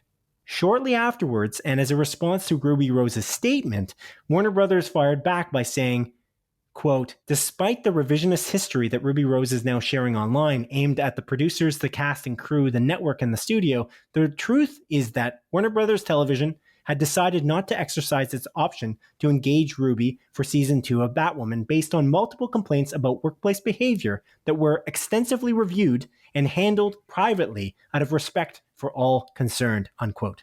Adrian, drama. What are you thinking about this CW drama? This is wild, man. I find this really interesting. I think, Ruby Rose coming out and talking about, their experience on the set of Batwoman and them being fired from the show is super interesting and them making it seem like it was like just bad work conditions. And then, Warner Bros kind of firing back, just being like, no, they sucked while they were on set. Like there was a bunch of people complaining about it. I just find this a very interesting story. I never watched any of Batwoman because I remember when that trailer came out and I was like, this looks fucking awful. Didn't you watch the first episode? Oh, maybe I did. Oh, I did watch the first episode. It's very forgettable, Simon. But yeah, I didn't bother watching any more of it. Did I watch the first episode? I must have. I thought Whatever, you did, and you didn't like it. That's what I recall. I probably maybe did. not. It was last year, so you talked about it on the podcast, if I recall correctly. Maybe I did. I don't remember. We talked about me not having a good memory plenty of times, but I don't know. I just find this story all in all very interesting. If what Ruby Rose is saying is true, like that they had this back injury and then were pretty much forced to come back to work 10 days out, like 10 days after, that's really messed up. That's very that's a shitty thing to do. I mean, we started the show off about, like set safety and everything like that. And like with the Alec Baldwin situation on that set. And this seems like almost like a different aspect of that. It's just almost negligence and forcing people to work when they're injured is, I don't know. I just find this very messed up. It's interesting too, because I don't know, there's not too many complaints about these CW shows. Not many people have spoken out about it. I know like Dominic Purcell, like he abruptly left Legends of Tomorrow after season 6, but I don't think anything really came of it. I don't think he like mentioned that it was like awful working there or anything like that. I don't know. He did? Yeah, he did, and then he took it back. Oh, okay. It was quite weird. That was a Yeah. strange situation. I'm not sure what the deal was with that because there was a good chance he was going to still be on Legends of Tomorrow. Yeah, because like, didn't he mention that he was like gonna stay on for season 7 and then just like abruptly was like, no, I'm done after like this final, like the 6th season or whatever? It was strange. Yeah, I'm not sure what the deal is there. But yeah, so like, I don't know. It's interesting because no one else has really come out to talk about this poor work condition. And, you know, Warner Brothers kind of like fired back and, you know, like saying that, yeah, Ruby Rose, like they sucked on set and there were multiple people complaining about them. So I don't know. It's one of these like two-sided stories. It kind of reminds me of the Ray Fisher situation, to be honest with you. Like him complaining about Joss Whedon and all that sort of stuff. So I don't know. It does remind me of that as well. The thing about Rose that's interesting is, or this story as well, is that they don't mention the conditions on set, although they are calling it revisionist history. So I wonder if that's like say flick off the shoulder kind of scenario. Like none of this is true, but I don't know. It is interesting. It does remind me of the Ray Fisher situation a little bit. It reminds me of that as well because Ray Fisher talked the world of that production for Justice League, and then years later he comes back and says that it was crap. Yeah, and Ruby Rose is kind of doing something similar. Yeah, it's interesting. The one thing that I kind of like, I remember in Batwoman there was a stunt person that died on the set of that. So that's kind of like one of those things that I almost believe Ruby Rose and her, you know, like the way she talks about those set conditions, because there was literally a stunt person that died while doing a stunt for this TV series. Really? So, I don't remember that. Maybe I think we talked about it on this show. Oh, now it is I that doesn't have a good memory. Yeah. Let me just double check. Maybe I made that up in my brain. Stunt double. Ruby Rose definitely had an injury though. I remember that. That was documented. That was the thing that was the reasoning initially that Rose gave for the fact that they were leaving. They left. Yeah. That was the whole idea initially, but Rose was kind of gracious about it. That's the weird thing. And when Javicia Leslie was announced, Rose was kind of applauding the casting of Javicia Leslie. Mm-hmm. So this is the strange bit about that. That's like, you'd think you'd kind of just talk out right away. I don't know. It's strange. Oh, so sorry. Just to correct myself, there wasn't a death on set. There was a TV show crew member that was paralyzed following a set accident. That's not good. Yeah. Yeah. So not a death, but yeah. Yeah. It's a shitty situation. And, you know, like if Ruby Rose was, you know, a shitty person on the set of Batwoman and, you know, that like they were literally fired because of that, then I mean, like, good riddance. But at the same time, it definitely does seem like there aren't the greatest set conditions on the show simply because of again, that stunt person or sorry, a crew member being paralyzed. And then again, them being, you know, Ruby Rose having a back injury and then being forced to come back 10 days in. So it's unfortunate. Who's to say until the story develops? I don't know. We'll have to wait and see, Adrian. We'll have to wait and see. Yeah, let's do it. Number 2. As website Variety reports, Disney has decided to delay most of their upcoming Marvel Cinematic Universe film slate, starting with their 2022 film Doctor Strange in the Multiverse of Madness.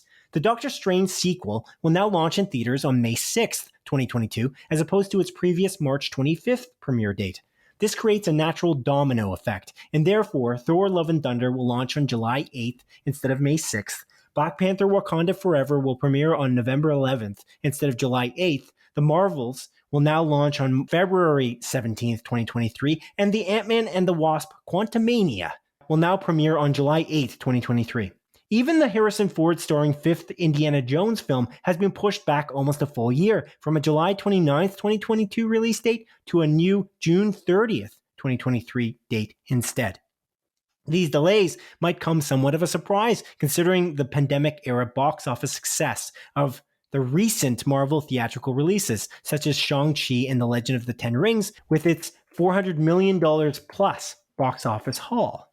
As Variety points out, the delays are due to production woes and are not a reaction to any sort of negative box office predictions. Adrian? Yeah? What are you thinking? It's me. What are you thinking about these extensive delays? Well, Simon, this is not nice. this is not nice. It's kind of unfortunate. It's interesting why they would delay it. Cause again, everything seems to be looking up with the COVID situation. And I mean, I know like Variety points out, like, the delays are due to production woes, but like, are there many? Like for like Doctor Strange and the Multiverse of Madness? Like, I mean, obviously we don't see it, but I just find it an odd choice. My immediate thought was when they moved this back was that this happened days after DC Fandom. And at DC Fandom, they announced the Batman movie, like its release date. And that release date was March 4th. So my initial thought, I was like, oh, I feel like this might be reactionary. Marvel wants to move this out of the way, give Batman room to breathe so they can get, Doctor Strange in the spotlight. And then as a result, they moved everything further back. But again, I found this a very odd decision. Other than, again, that Batman reasoning that I thought of.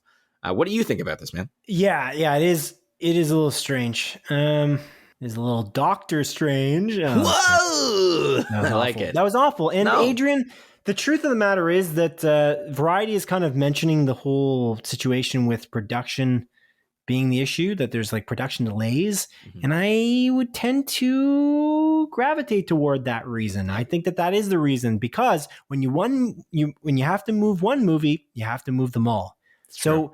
If Black Panther Wakanda Forever, which is still filming in Atlanta, as Variety mentions, is delayed in its filming process, then that might be the reason why, because that's coming out in 2022.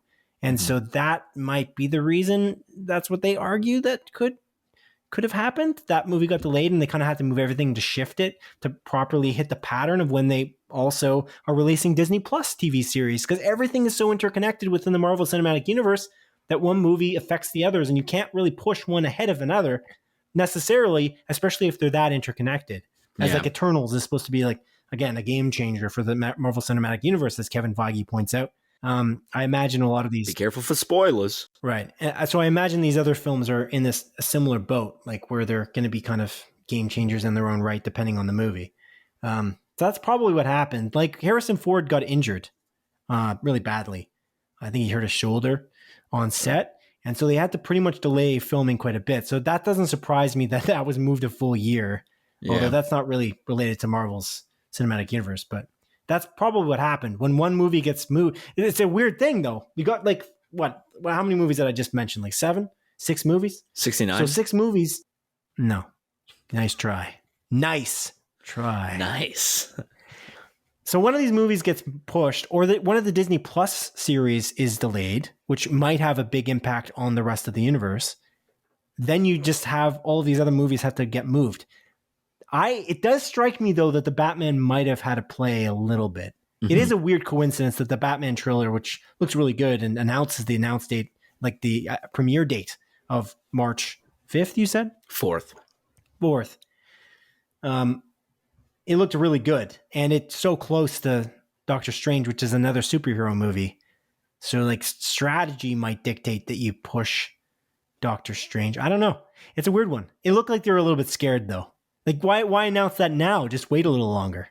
Yeah, I do agree with you. It was an odd choice. It just, it seemed too... hasty. Yeah, exactly. It was literally, DC Fandom happened, and then within like a day or two, they announced all these movies being pushed back. And again, that was my first thought. It was just like, like Batman's coming out in March, so give that room to breathe. Because I feel like Batman's going to do gangbusters. Like that trailer was like watched so much, and again, God, it looks so good. I can't wait for that freaking movie. Jesus trailer Christ. Looks amazing. One thing we didn't mention last week was Andy Serkis as Alfred. Just looked awesome. Just fantastic. Yeah. So good. He did look good. Oh, one other thing. The last shot of that trailer, also divine. Oh, incredible. Yeah, I agree with you. Walking upside down and turning into the Batman logo. Like, what a great, like, artistic choice that was. Mm-hmm. And the that combined with the music, and then you got a completely unrecognizable Colin Farrell. Yeah. Which is wild as well. That's Richard Kind. Yeah, no. He doesn't even look that much like Richard Kind now, actually. It's weird. Yeah, I know. There was something like a very close shot of him looking like Richard Kind, and then the internet blew up, but he doesn't sound like him at all. He doesn't sound like Colin Farrell at all. No. So. Yeah, if I didn't know that was Colin Farrell, I would never know that was Colin Farrell. You know what I mean? Yeah. No, it's It's awesome. I'm very excited. Speaking of excitement, Simon, out of these movies, what excites you the most? What are you most intrigued about? Which one are you the most excited about? Which one do you want to watch the most? Out of the movies that are delayed? Yeah. Or out of the movies that are coming out in the slate? Out of the movies that are delayed. Just because it's more in line with this story. Okay, sounds good. It's a tough one. I'm very curious about is it the Marvels or is it the Marvels? I think it's just the Marvels. I'm curious about it because I imagine it's going to be very tied into Miss Marvel, like the TV series. Yeah. Miss Marvel, the TV series, is coming out before this. I'm pretty sure. Like that movie. Yeah, that makes sense.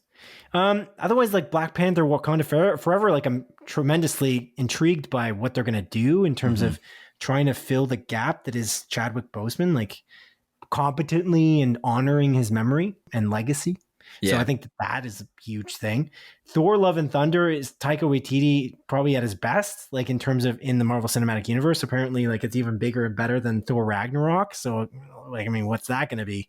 I don't know. It's a tough question. I think probably Doctor Strange in the Multiverse of Madness, just because I guess that will depend on how good Spider-Man No Way Home is, but just because of the hype behind it, it seems like it's going to be, I think the multiverse aspect of that movie is going to kind of set the tone for the rest of the universe. Yeah. If it isn't already set in a movie before that. So, yeah, I think I agree with you on that one. I'm most excited about Multiverse of Madness as well, but simply because, yeah, like it seems like the most things are going to connect to this because they announced that, Loki is most likely going to be in it, if not confirmed to be in it. Elizabeth Olsen's like Scarlet Witch is supposed to be in it. And then again, it seems to be the direct sequel to Spider-Man No Way Home. So we're going to kind of expand on this multiverse element. And I think it's going to be the most wacky. And also Sam Raimi's directing it, which is super cool. I'm excited to see his style brought to life in like a Marvel movie, Indeed. That is a good point. That's the point that I missed there. I don't know how I forgot about that. That's a huge point. Yeah. So it's probably Doctor Strange in the Multiverse of Madness. But actually, no, Adrian, because there's one movie I didn't mention, and it's Ant-Man and the Wasp: Quantumania, and that's the movie I'm most excited for because it's the movie I didn't mention yet. That's fair. I'll let you have it. That sounds good. Because, and I'm joking. I was being stupid, but at the same time, we know that Kang the Conqueror is supposed to be in that movie. Oh, yeah. And I imagine that's the Thanos level villain that they're gearing up for. I'm not sure, though. So I think that, again, the problem is I could say any of these movies are the one I'm looking forward to the most. But the reason why I'm looking forward to Doctor Strange in the Multiverse of Madness is because of Loki and WandaVision. So it's like any of these properties come out next, maybe the Hawkeye TV series or Eternals. And I'm like, well, now actually it set up Thor: Love and Thunder in a huge way. I'm really excited for that. I don't know. It completely depends on what happens in these next properties. Yeah. That's the great thing about the Marvel Cinematic Universe. They're all connected. It's true. And the bad thing about it is because they're all connected, they all get delayed when one gets delayed. So that's true. Yeah. Double-edged sword. Story number 3, Adrian. According to The Hollywood Reporter, actor Hayden Christensen will reprise his role as Anakin Skywalker, aka Darth Vader, in the upcoming Dave Filoni and Jon Favreau produced Ahsoka Tano-centered Disney Plus TV series. The series is set to be called Ahsoka and will feature the Mandalorian actor Rosario Dawson in the leading role. Ahsoka Tano is a Jedi trained by Anakin Skywalker, who first appeared in animated form within creator Dave Filoni's Star Wars Clone Wars TV series. Most recently, we saw Rosario Dawson play Ahsoka within Season 2 of Disney Plus series The Mandalorian. The Ahsoka series is meant to take place 5 years after Return of the Jedi and will be written primarily by longtime Star Wars master planner Dave Filoni. Adrian, thoughts on this new casting news? I think this is really awesome.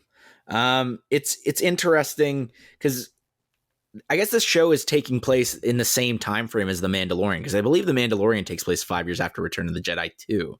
So I think this is going to be like that. That one episode of The Mandalorian is kind of like a backdoor pilot to this series. But again, I think it's super awesome that they're bringing Hayden Christensen back, and I'm curious how they're going to do it in this show because obviously, spoiler alert, Darth Vader is dead. Simon, I don't know if you knew this. Yeah, he died at the end of Return of the Jedi. So I imagine they'll bring him back as like a Force ghost. And again, we also know that Hayden Christensen is being brought back for the Obi-Wan series, which again, I think takes place before A New Hope, so different time frame. So it's really cool that they're, folding Hayden Christensen back in, because I think he was done pretty dirty with the incredibly poor writing of Attack of the Clones. We've spoken about it quite a few times, that like his acting chops definitely gets noticeably better in Revenge of the Sith. But it's still not perfect. So I'm glad that he's getting another go at this universe, because I really love Revenge of the Sith. I'm on your side. Like I still love the prequel movies. Attack of the Clones, I think, is a bad movie. Like, I don't think it's good, but I still have a lot of nostalgia for it.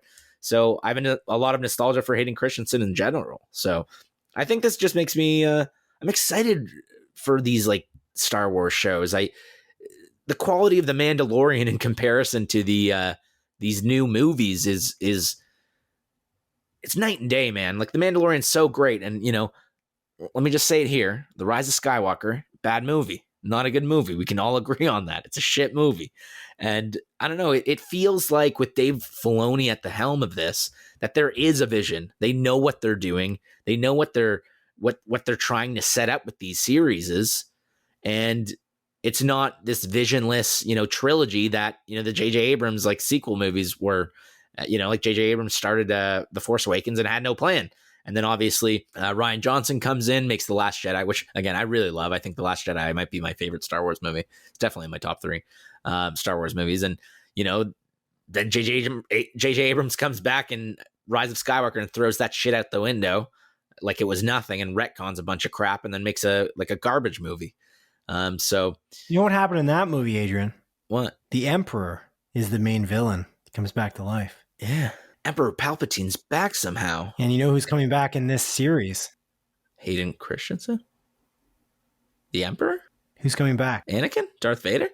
In Ahsoka. Darth Vader. Anakin? Is he going to come back to life? Oh my God. No way they're going to go that route. He's going to be a Force ghost. Produced by J.J. Abrams. Ugh, I would puke. Secret producer. Imagine. I'm joking. I don't think... I think that was just a misguided choice by J.J. That was like a trope. Like, we know people love the Emperor. They love to hate the Emperor. Let's bring the Emperor back. That's the best choice. I just don't understand how nobody was like, guys, we shouldn't do this. This is awful. Why would you do this? Why was nobody there being like, what are we doing? What are we doing? So you know that scene where you give Chewbacca the medal? Yeah, that's a deleted scene. We're deleting that. We'll put that into the DVD. No worries. You know that scene? Blu-ray, 4K Blu-ray, whatever. You know that scene where you the entire movie? Yeah, we're gonna throw that into the goddamn vid. Yeah, we're rehiring Colin Trevorrow of Jurassic World. Okay, sorry. Goddamn. You made a mistake. Yeah. Oops.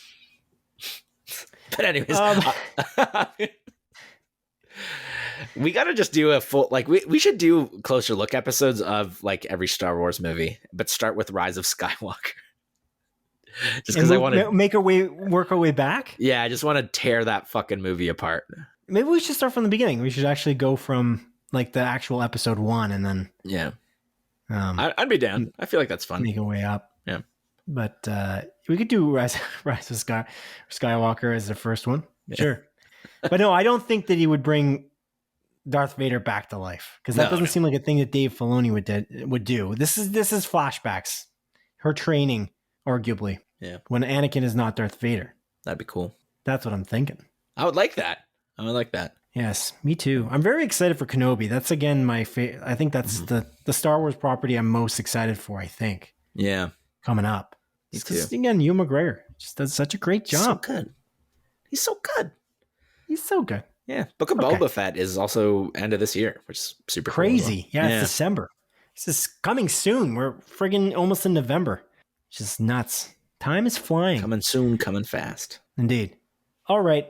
Now on to the montage, a sequence of our show in which I briefly present the week's smaller news stories, as Adrian delivers a brisk verdict. Number 1. As announced by Netflix, the Jason Bateman-directed crime thriller TV series Ozark will return for part 1 of its 4th season on January 21st, 2022. Nice! I can't wait for this. I love Ozark. I think Ozark's fantastic. Definitely worth the watch. It's on Netflix. Everywhere. Number 2. According to The Hollywood Reporter, I almost said Bateman. Bateman returns. Batman Returns star Danny DeVito has been cast alongside Lakeith Stanfield, Owen Wilson, Rosario Dawson, and Tiffany Haddish in Disney's upcoming live-action Haunted Mansion film adaptation. That's a really great cast. A nice cast, some would say. Yeah. Just to be clear, Jason Bateman is not in that movie. Fair enough. Number 3, as publication Deadline reports, Sopranos creator David Chase is reportedly in talks with Warner Brothers to create a prequel Sopranos TV series for HBO Max. The series would take place after his recent Sopranos film prequel, The Many Saints of Newark. Oh, interesting. I wonder if they would bring back that whole movie cast as well. It'd be cool if they did. Number 4, as announced by Mythic Quest creator Rob McElhenney on Twitter, his game developer workplace comedy Mythic Quest has officially been renewed for a 3rd and 4th season on Apple TV+. This is nice. Super nice. This is 69 nices. I'm so happy about this. Mythic Quest is fantastic. It's definitely worth a watch on Apple TV Plus. It's so great. And again, the way season 2 ended, it felt like it could have been a series finale, and there was no word of it coming back for a while. So I'm so happy about this. I'm very, very happy about this.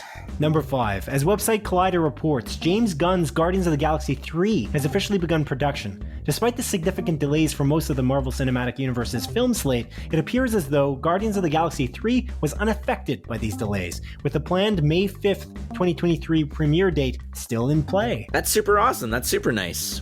Do you remember when they're coming out with the Guardians of the Galaxy holiday special? Is that next Christmas? Yeah, 2022 December, I believe, unless it gets delayed. Cool. Number 6. According to Deadline, Bad Boys for Life actor Jacob Scipio has been cast in an unknown role within the DC Universe movie Batgirl. Barbara Gordon, aka Batgirl, will be played by the In the Heights star Leslie Grace, while the role of Commissioner Jim Gordon will officially be reprised by actor J.K. Simmons. That's dope. So I guess this is going to be more tied to the Snyderverse, quote unquote. It's not really the Snyderverse anymore, but you know what I mean. The verse created by Snyder.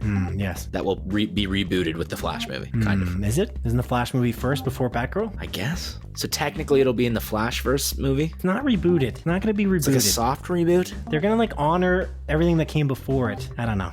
We'll have to wait and see. Who knows? Based on how these executives are talking about this universe. Yeah. Number 7. According to Deadline, Drive actor Ryan Gosling is in final negotiations to play Ken in Lady Bird director Greta Gerwig's upcoming Barbie movie, which will star I, Tonya actor Margot Robbie in the title role. Is this going to be a good movie, Simon? I feel like this Barbie movie is going to be a really good movie. Well, it's got great skill attached. We got Ryan the Goose Gosling, Margot Robbie, Greta Gerwig.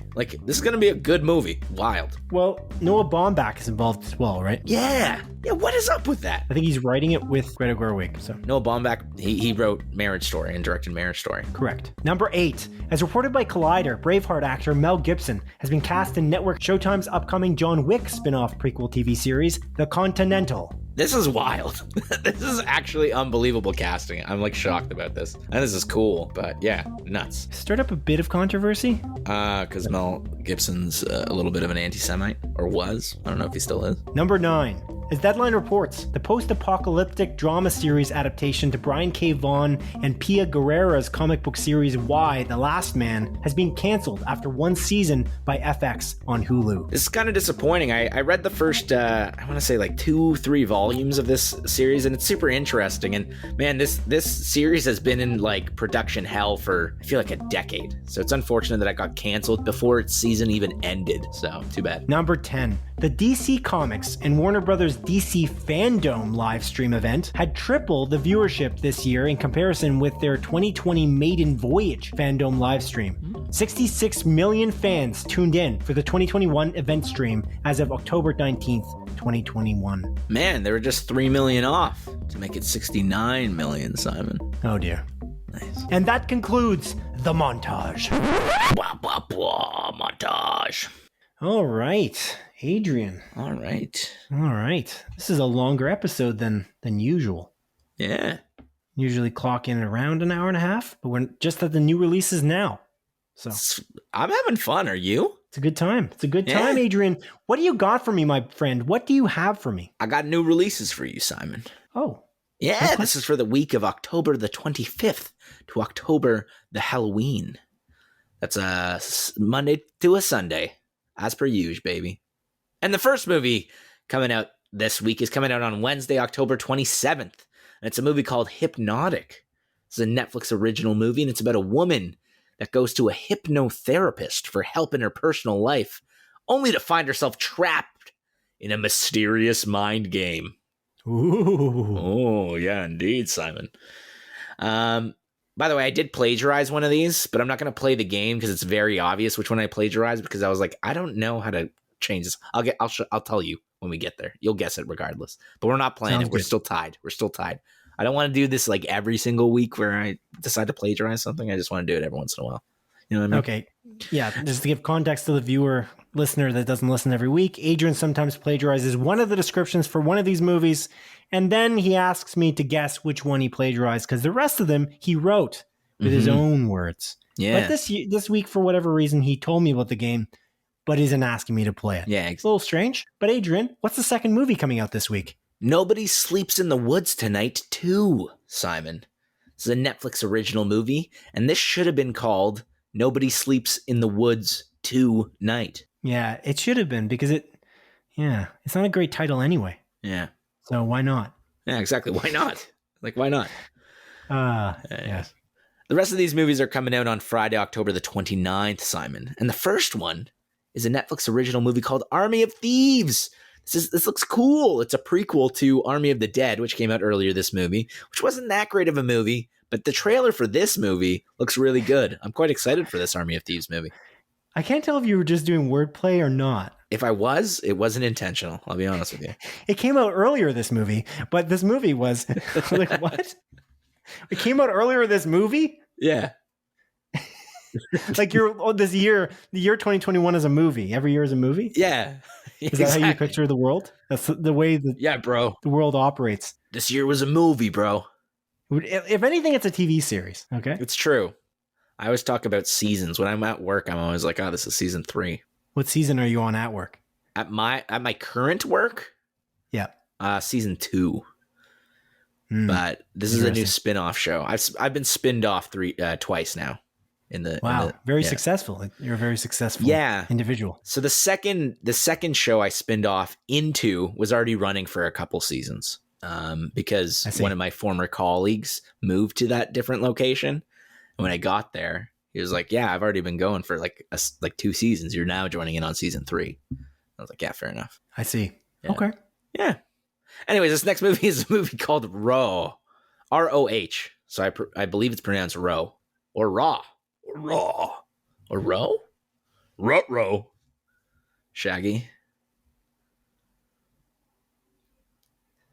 This is confirmed by Movie Insider in the Apple TV app. This is a video on demand movie, and it's a young girl appears and brings terror to a vulnerable mother and her 2 children, Simon. Yeah. And that's when Scooby comes in and goes, ruh-roh. Yeah, I know. You're really going with that joke. Yeah, I wanted to double down. I was like, it wasn't good, but I got to double down. I got to stand by it. Interesting. We just actually, funny enough, we watched Scooby-Doo. Oh, because we wanted to. We've been watching a few Halloween-y type things. Like we've been watching You, which is kind of about serial killers, so it's apt. I love it. And Scooby-Doo, we watched I think it's the first time since I saw it in theaters. Honestly, back when it came out in theaters. And I forgot completely, and I looked this up a couple years back when James Gunn had done Guardians of the Galaxy, but James Gunn is the writer for Scooby-Doo. I think you might know that, but I think it's hilarious. Yeah, it is pretty awesome. Yeah. I like that movie. I like both of those movies. It's reviewed terribly, the first one. Yeah, just awfully. I think the second one's honestly, even worse. It makes some really like adult references, which I find interesting. Like it's neat. Like there's that moment where the Mr. Machine is sitting there and there's like smoke coming out of the top of it. So you're assuming that Shaggy and Scooby are smoking a joint. Yeah. Like 420 blaze it. They definitely are. But then they zoom into the car and they're roasting like burgers. Yeah. So like they make references like that constantly throughout the movie. And like James Gunn stylings. Yeah. James Gunn written stylings. And you got Rowan Atkinson in there as the potential villain. What is it? What's the guy's name? Monda something? Monda. Isn't his name? I don't remember. The Scrappy Doo is the villain. In the first one? I thought Scrappy Doo was in the second one. No. They go to the theme park in the first one. Anyways, we talked too long about Scooby-Doo. Yeah, that's true. What's the next movie coming out? Come on, let's do it. Later Days, man. Later Days. This is confirmed by Movie Insider on the Apple TV app. This is a video on demand movie. It's the sequel, the live action sequel to The Weekenders. Oh, I love The Weekenders. On Family Channel. Later Days. Isn't he say Later Days every episode? Am I mistaking that for another Family Channel show? I think so. That seems right. I feel like that was The Weekenders, but maybe not. I did love The Weekenders. And Recess. Remember Recess? Oh, yeah. Oh, yeah. I love those shows. I love Disney Channel. Man, I have so many good memories. Anyways, sorry, I'm going to continue. So many tangents this episode. Like, there's been at least 69 tangents, I would say. Oh, wow. Should have seen that one coming. You should have. Somehow I didn't. I don't know how I did not see that coming. Yeah. Let's not tangent on this tangent, Adrian. What's the next movie coming out? So Later Days, on his corporate wife's birthday, a house husband throws a surprise 80s themed birthday party. However, his wife be trying to close a huge corporate deal, man. Oh, damn. Yeah, because she's a corporate wife. Damn. Yeah. The next movie on this list is Snakehead. This is the movie this is the one I plagiarized because I was like, I don't know what the fuck how could I don't even know what this is about. I don't know how to change it. This is confirmed by Movie Insider and the Apple TV app. This is a video on demand movie. And it's Sister Tse comes to New York through a snakehead, a human smuggler. She gains favor with the matriarch of the family of crime, and she rises the ranks quickly. Soon Tse must reconcile her success with her real reason for coming to America. I read that. And I was like, how? What? How am I supposed to change that? I don't know. I don't even know what this movie's about. Is this a fictional America? It's about a human smuggler. No, it's not about the human smuggler. She was smuggled by a human smuggler. What? I think a snakehead. No, the first sentence. Yeah. Sister Tse comes to New York through a snakehead, a human smuggler. The snakehead is the human smuggler. Oh, shit. I think snake. Yeah. Oh, yeah, that makes more sense. Okay. Yeah. I was very confused. So I was like, I can't rewrite this. I don't have the patience. I don't have the patience for this, Simon. Anyways, Joyride is up next. This comes from my Movie Insider in the Apple TV app. This is a video on demand movie. It's about a couple comedians on a road trip through South America. Okay, cool. I forget which two comedians. Yeah.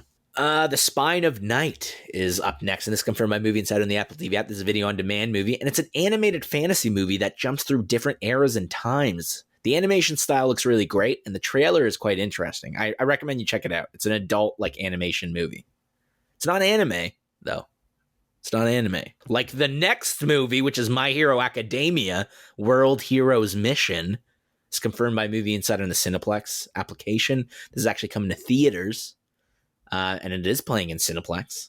This is based on the anime series of the same name, My Hero Academia, or in its Japanese words, Boku no Hero. Oh. Yeah, and this is like a standalone movie or whatever. But it has all the same characters, you know? Yes. Yeah. Yes. I think I understand what you're putting down. Thanks. Just speaking of adult animation, Super Crooks, I believe, is coming out really soon. Is it? Yeah. That's the spin-off of that Jupiter's Legacy show, right? Yes. Oh, no, not that soon. Sorry. November 25th. My mistake. I thought it was October 25th. What day is it today? Still 23rd. Oh, okay. That wouldn't make a lot of sense. That's pretty soon. It's like a month away. Yeah, I thought it was going to be like a year. Because they just announced it not long ago, like 6 months ago. Yeah, you're right. Yeah. Good call. And it was up next as a movie called A Mouthful of Air. This is confirmed by Cineplex and the trailer. This doesn't seem to be playing anywhere near us, Simon, like you and I. But this actually seems really good. I watched the trailer.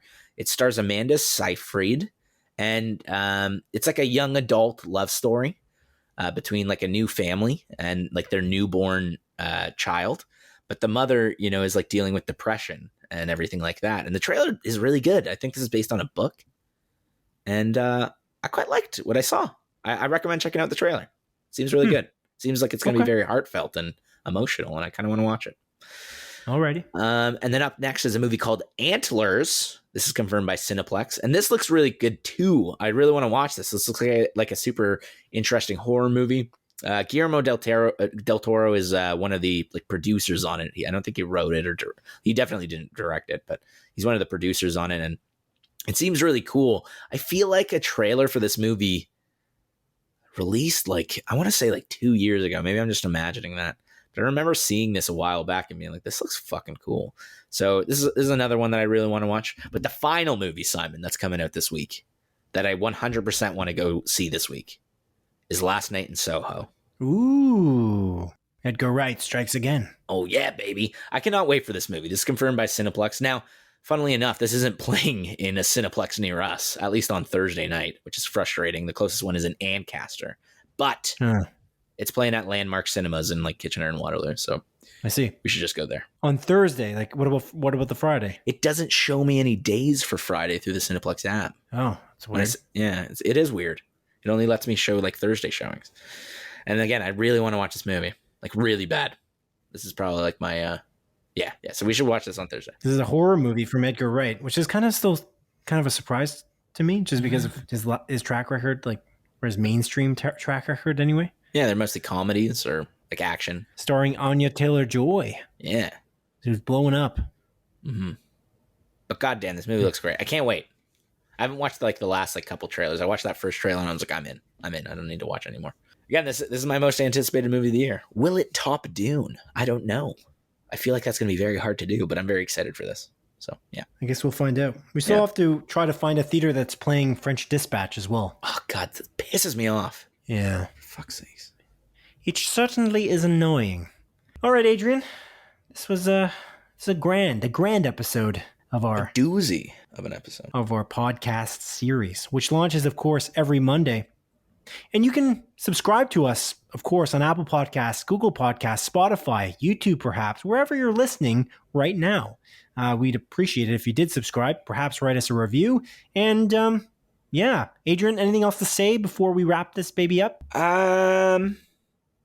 This was episode 69, and it was a nice time spending with you, Simon. Oh, okay. Yeah. It was a nice time spending it. This is a nice time spent with you as well. I appreciate you joining me again. And I really did appreciate your point of view for Dune.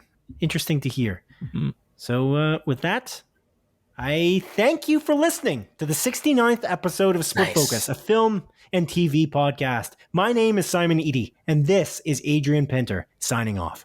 'Tis I, Adrian Pinter, signing off on the 69th episode, which is super nice. But there's one thing I want to say. It's that Batman in the movie Batman v Superman, which is a good movie, by the way, definitely likes the 69. On Catwoman. Yeah. Catwoman wasn't even in the Snyderverse. I know. But I'm sure he would do it. Well, according to DC, he wouldn't, right? Yeah. Oh, yeah, that's true. Batman does not go down on women. It's like, what? Okay, DJ Cal. And yet Zack Snyder posted that photo. Yeah. Yeah, that was cool. Which was taken down. Yeah, I loved that. He like posted the video of just, I like that. But yeah, good movie, Batman v Superman. 69 episodes. Goodbye. Take care, goodbye. Sorry, I forgot I got to do that. Nice.